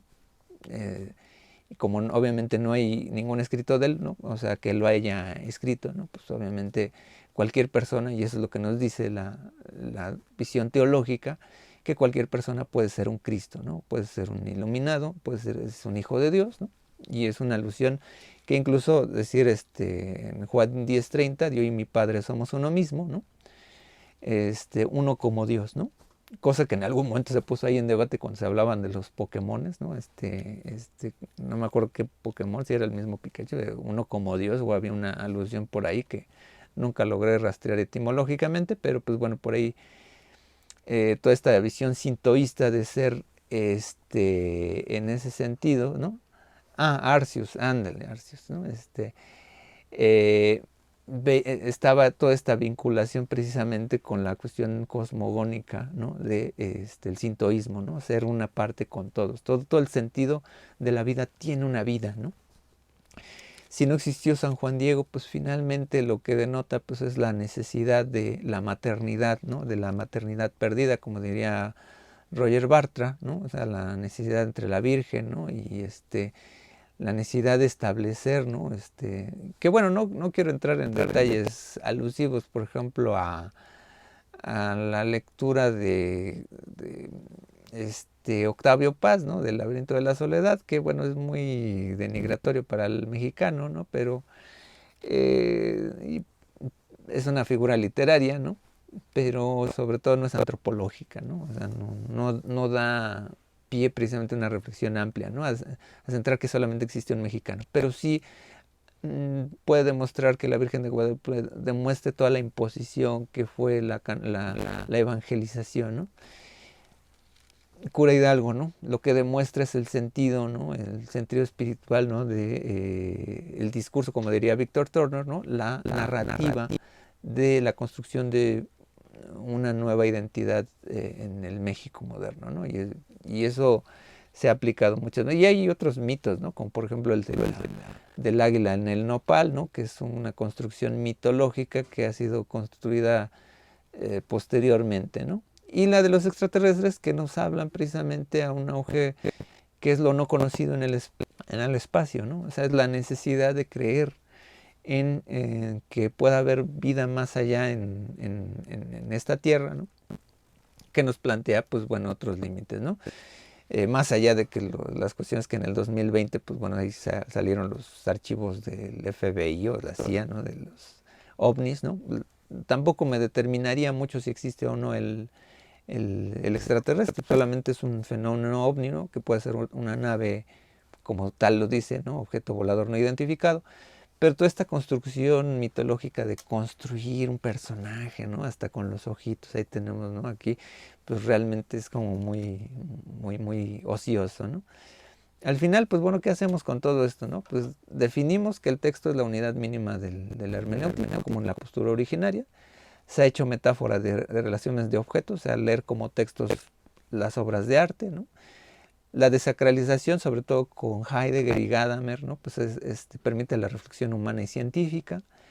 Hay que ubicarla desde su condición omnipresente y en la generación de conocimiento como parte humanística, o sea, toda generación de conocimiento pues, va a generar la interpretación.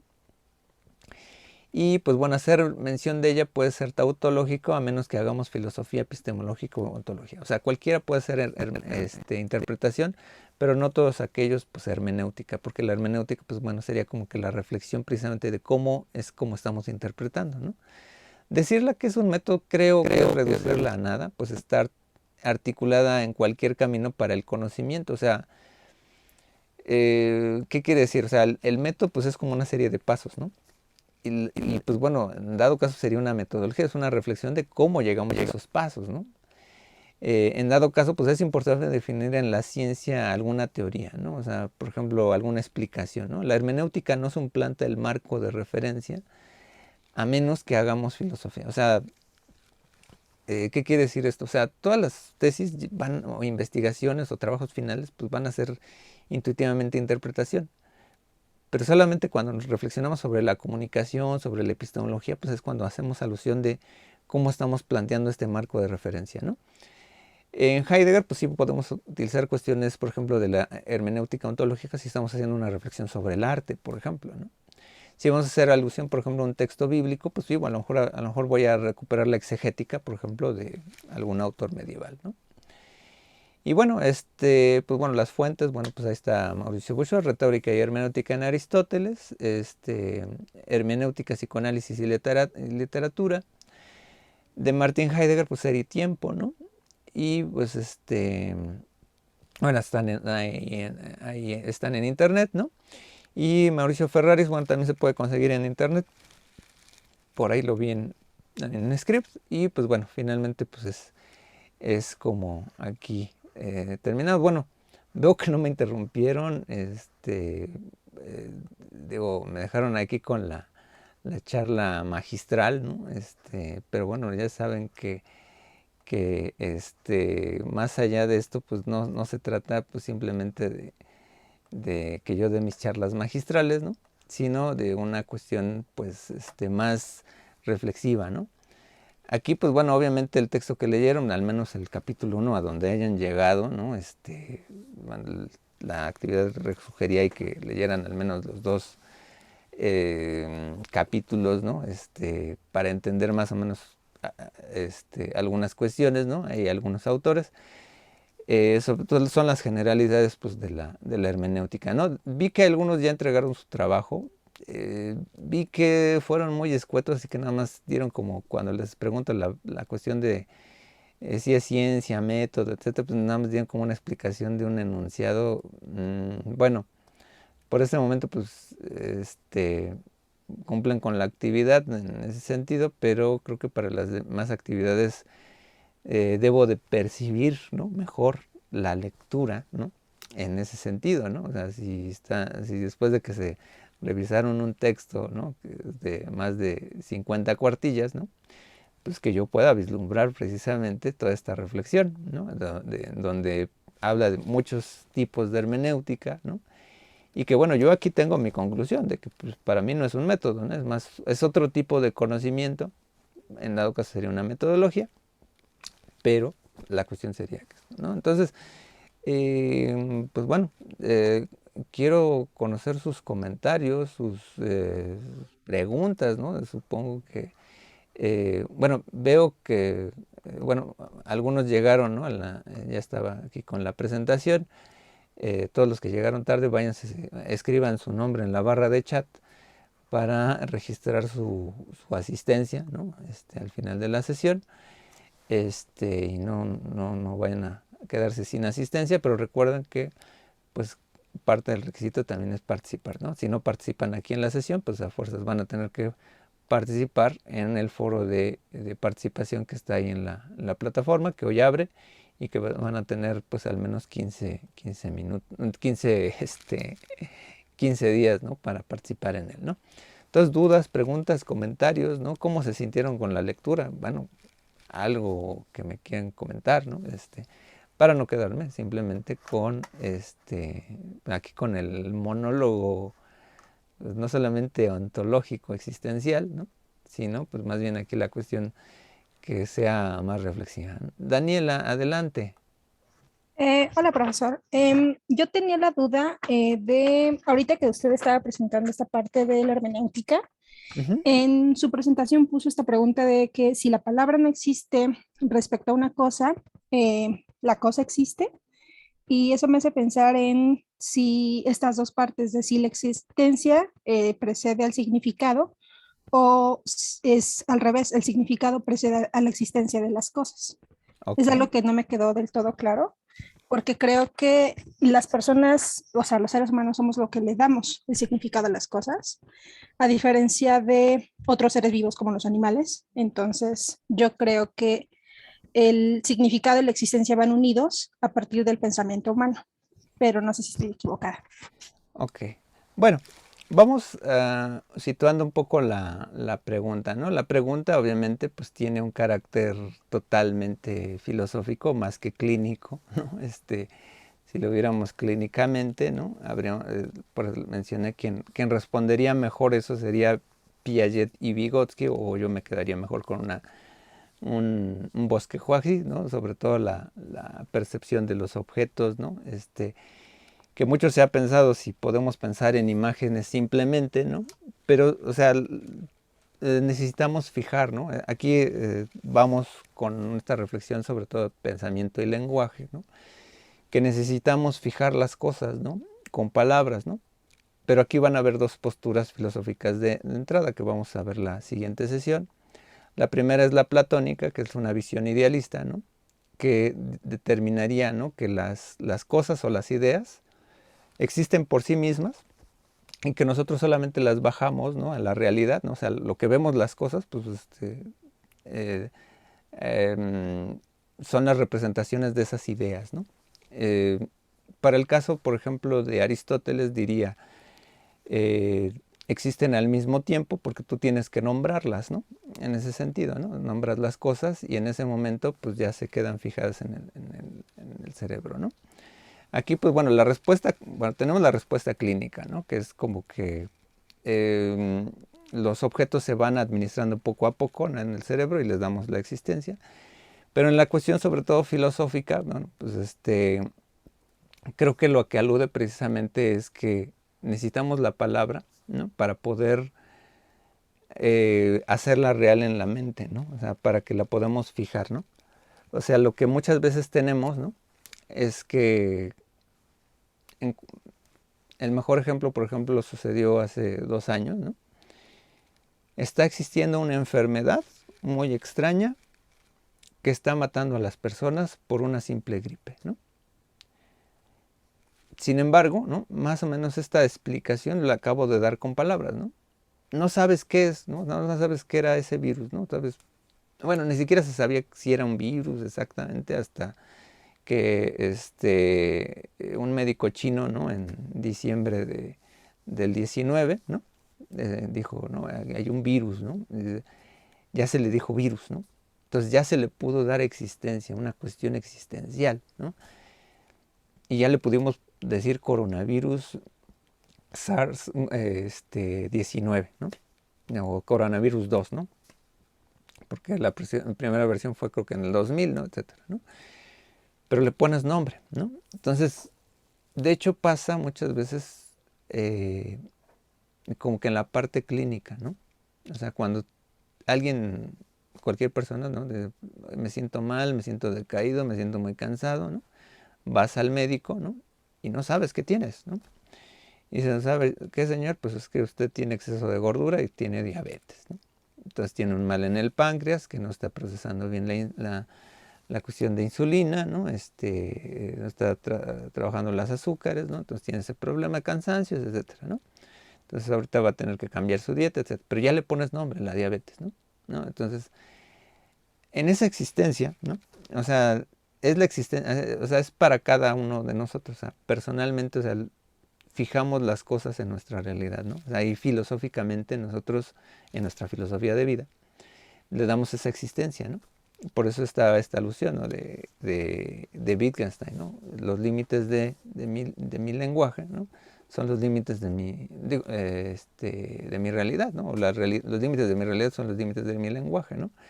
Porque hay muchas cosas que a lo mejor puedes saber que existen, pero no las puedes mencionar o dices, ya sé que existen, ¿no? O sea, existen ya en la mente, ¿no? En un ejemplo real, ¿no? O sea, en términos alemanes, digo, ya es real para la conciencia, ¿no?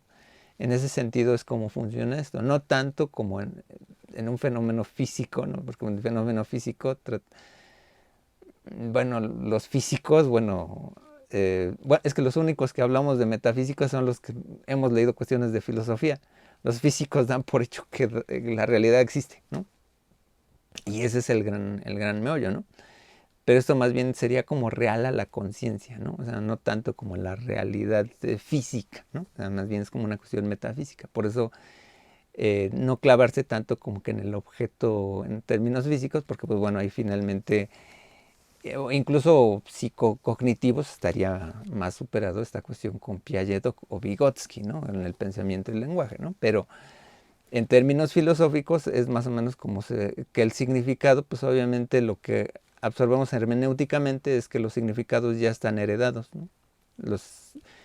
Nosotros, a menos que hagamos neologismos o que encontremos como cosas como el COVID, alguien las mencionó, pero alguien las identificó y las pudo asociar, ¿no? Entonces más bien va por ahí, ¿no? Ok, Dulce, adelante.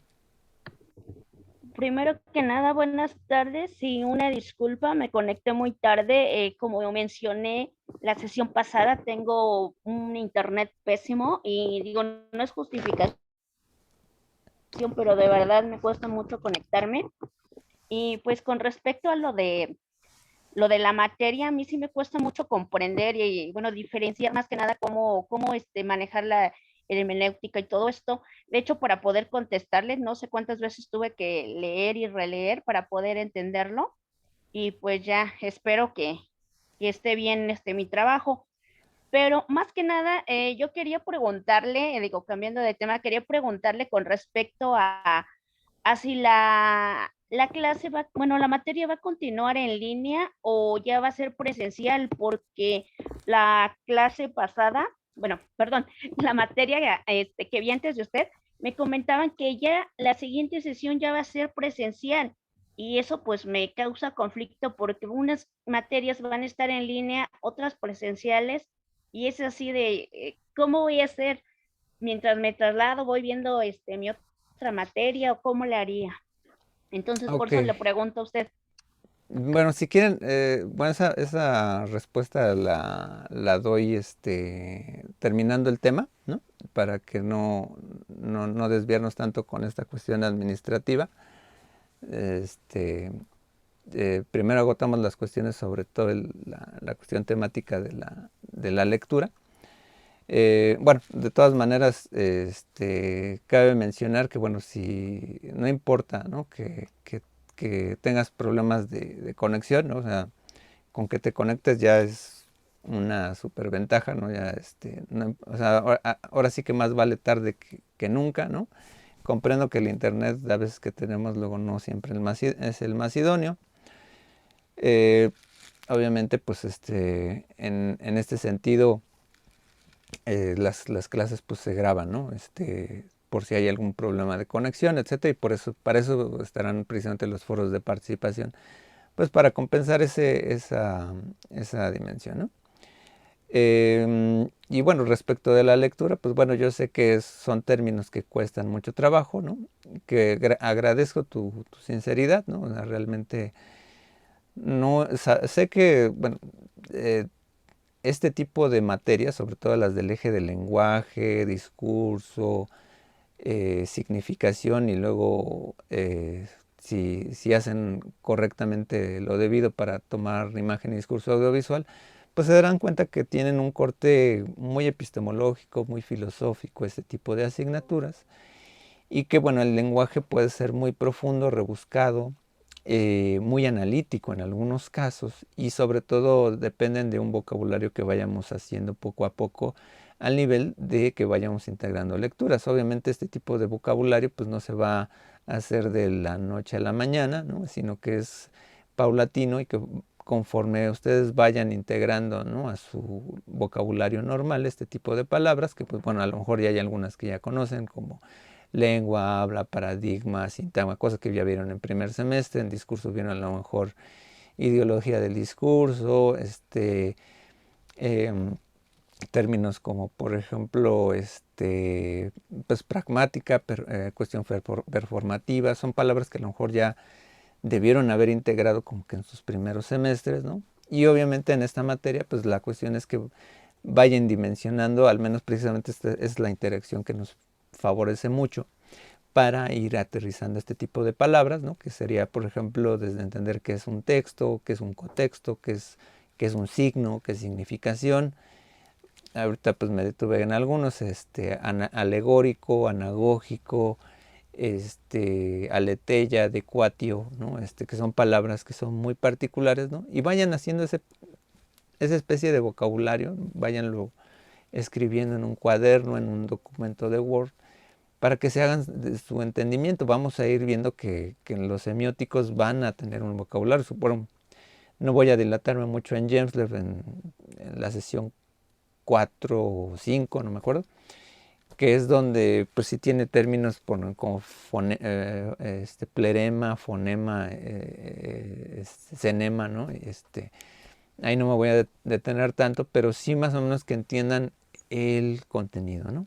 Esta sesión, por ejemplo, fue como para toda esta cuestión de dudas de Ferraris, pues ir viendo uno, que la hermenéutica, pues no solamente, es que mi paradigma es hermenéutico, ¿no?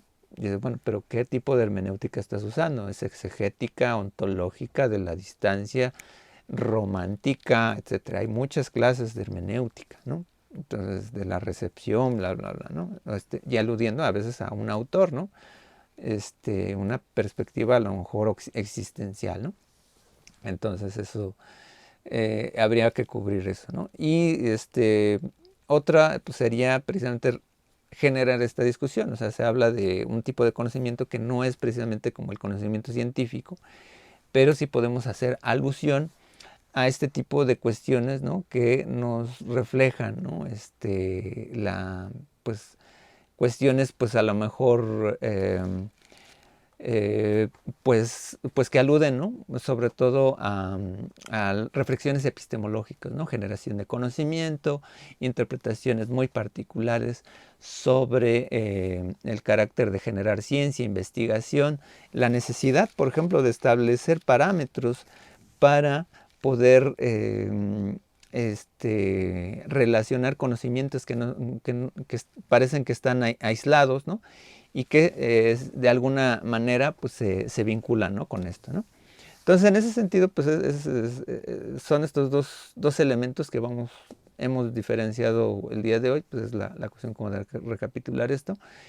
Quizá la parte hermenéutica, pues bueno, no es un curso exclusivo de hermenéutica, lo retomaremos en la sesión 9, pero pues esta es una visión básica como para redondear cuáles son los orígenes, etcétera, ¿no? Ya la siguiente sesión vamos a hacer como la parte básica para entender los orígenes, pero con la semiótica, ¿no? Cabe mencionar, bueno, cuando se diseñó el plan de estudios actual, ¿no? Pues esta materia pues era naturalmente de semiótica, se metió esta parte de hermenéutica como que a fuerzas, ¿no? Y pues bueno, no es que no lo domine, ¿no? Más bien se me hace como que es muy propio para otro curso, pero siendo fiel como que al plan de estudios oficial, pues bueno, estamos viendo esta parte del temario, ¿no? Y pues bueno, al menos quiero que tengan ese panorama general, ¿no? Esa es la idea, ¿no? Pero de todas maneras, la cuestión de todo esto es que si les surgen preguntas, plantéenlas también ahí en el foro, ¿no? De participación, no solamente para plantear pues lo que tengan que hacer, ¿no? Pero eso sería todo. Bueno, no sé, ¿alguna otra pregunta antes del tema, antes de pasar a esta cuestión administrativa sobre el regreso a distancia, etcétera, ¿no? ¿Alguien más que quiera dar una duda sobre Ferraris?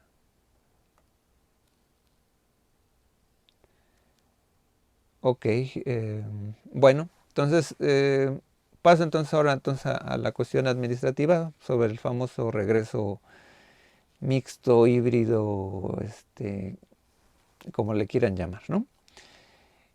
Bueno, obviamente ustedes vieron que en las materias, ¿no? Que están ahí en la cuestión del listado, ¿no? De los profesores, ¿no? Muchos establecimos si íbamos a regresar de manera mixta o íbamos a seguir en línea, ¿no? En mi caso, bueno, hasta el momento, ¿no?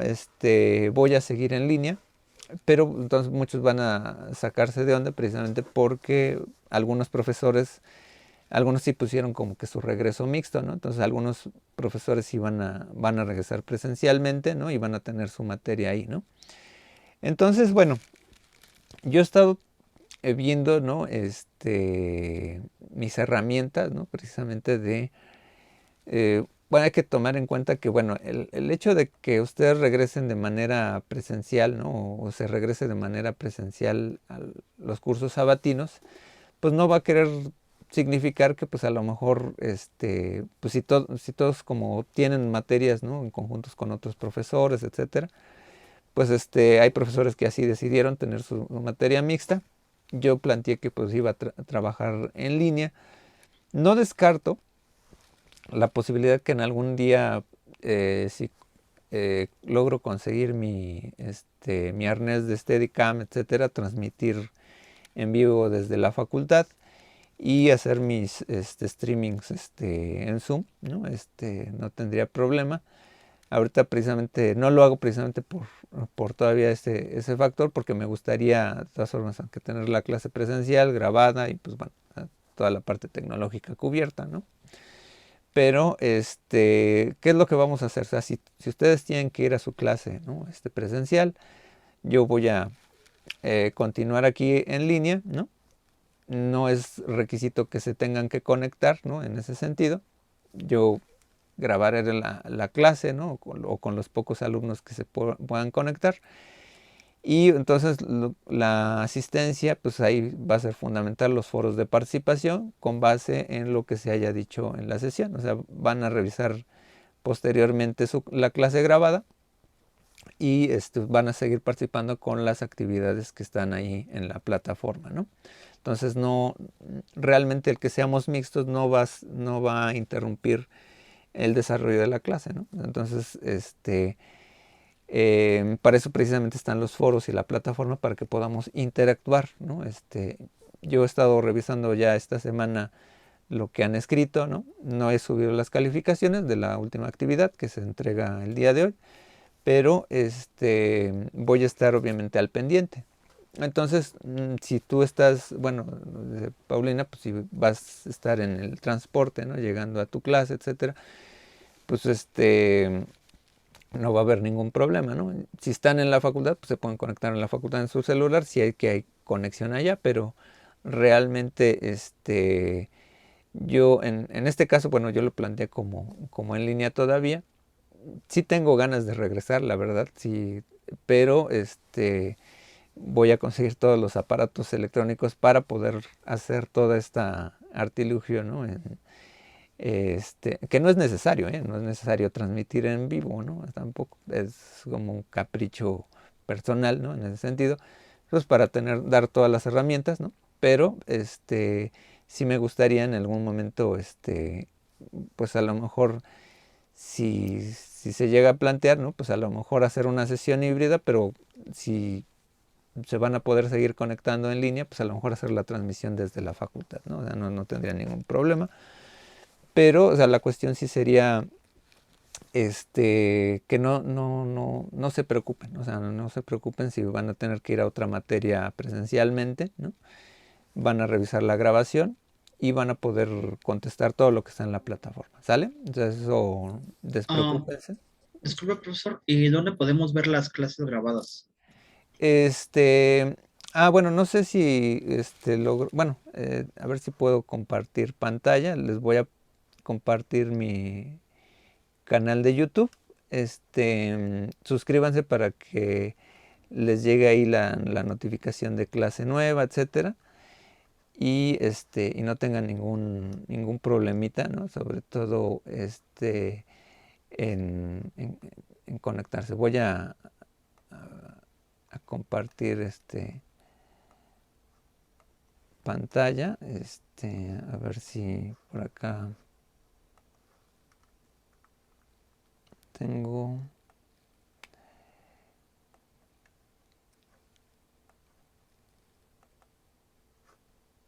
A ver, un momentito, no me tardo. Y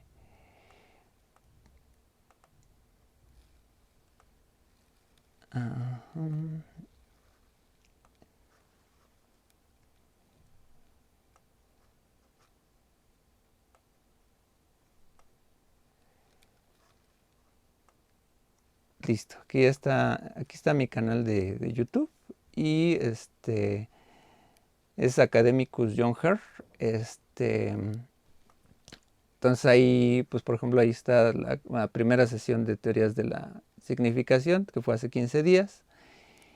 Obviamente, pues pueden recorrer ahí todo. Si son curiosos, van a darse cuenta, pues todo el trayecto que he tenido en estos 2 años, ¿no? Con clases muy parecidas a la que tuvieron el día de hoy, ¿no? Y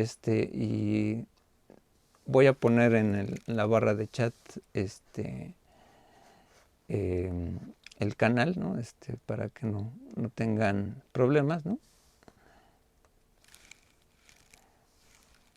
Ahí ya les ha de haber llegado ya el canal de YouTube.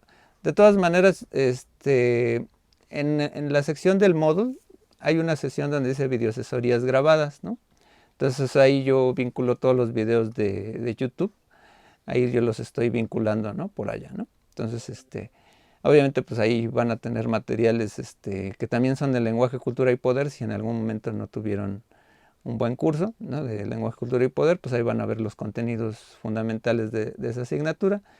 Y también, pues ya el siguiente semestre que tomen a lo mejor discurso audiovisual, pues también ahí yo tengo un curso ahí de discurso audiovisual. La cuestión es que vayan indagando poco a poco, ¿no? Entonces ahí pueden revisar con calma pues todas las clases grabadas, ¿no? Realmente, pues es un repositorio que ayuda mucho, pues para mí, ¿no? Entonces, suscríbanse, denle, bueno, si quieren danle la campanita, pero pues bueno, la cuestión es ahí que ustedes van a tener todo el repositorio de materiales.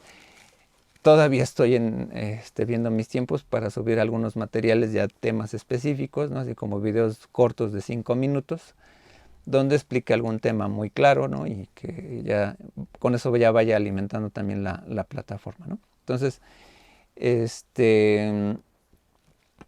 bueno, veo que hay preguntas también en el chat, ¿no?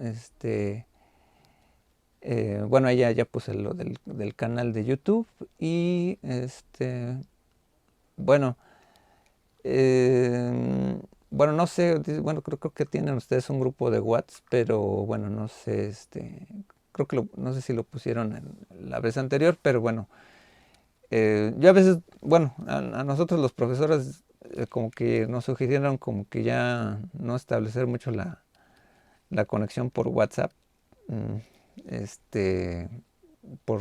porque bueno, luego se puede malinterpretar. Bueno, como estamos en la época de lo políticamente correcto y todo eso, cualquier cosa puede malinterpretarse, hablando de hermenéutica.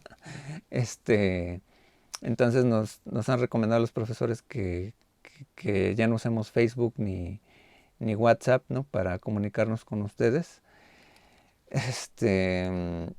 No sé, voy a de todas formas como que comentarlo, ¿no? Cuáles son como que otras alternativas, ¿no? Porque antes en algún momento sí estuve en algún grupo de WhatsApp, en algún otro curso, para darles algunos avisos, ¿no? Pero lo que puedo hacer en algún momento, pues es si llego a tener contacto con alguno de ustedes, pues que les avisen a los alumnos si hay algún aviso particular, ¿no? Pero fuera de ello, pues bueno, ya tienen ahí las herramientas y entonces, como ya saben, pues no tendrían problemas, porque si van a una clase presencial, etcétera. Voy a hacer el esfuerzo. Todavía estoy ahorita ahorrando para comprar equipo ya móvil. Entonces, para hacer mis transmisiones ahí en la facultad, ¿no? Entonces también eso sería una opción que yo tengo la intención de hacer. Y pues bueno, también, digo, ahí la dinámica sería un poco diferente, ¿no? Pero me gustaría tener esa experiencia, ¿no? De revolver a retomar la experiencia de las clases presenciales sabatinas, ¿no? Pero pues en dado caso, pues yo les avisaría con calma, ¿no? Veríamos a lo mejor en algún momento, pues a lo mejor si es a lo mejor los temas finales, ¿no? Que ya no son tan presionados, ¿no? En ese sentido. Y ya lo podríamos platicar con calma, pero hasta el momento pues vamos a seguir en línea, ¿no? Entonces, bueno, no sé si hay alguna duda, comentario, ¿no? Ya para cerrar, pues ya deben de irse a su clase de inglés, etcétera, o no sé. Pues bueno, sin más, pues entonces les agradezco, muchas gracias, gracias por su asistencia y pues bueno, lean, tienen que leer de Mauricio Bouchot el texto siguiente, que es Teorías del Signo, para que podamos ir, para que tengan sus participaciones. Entonces, no se les olvide leer, ¿no? Para que no sean clases magistrales, ¿no?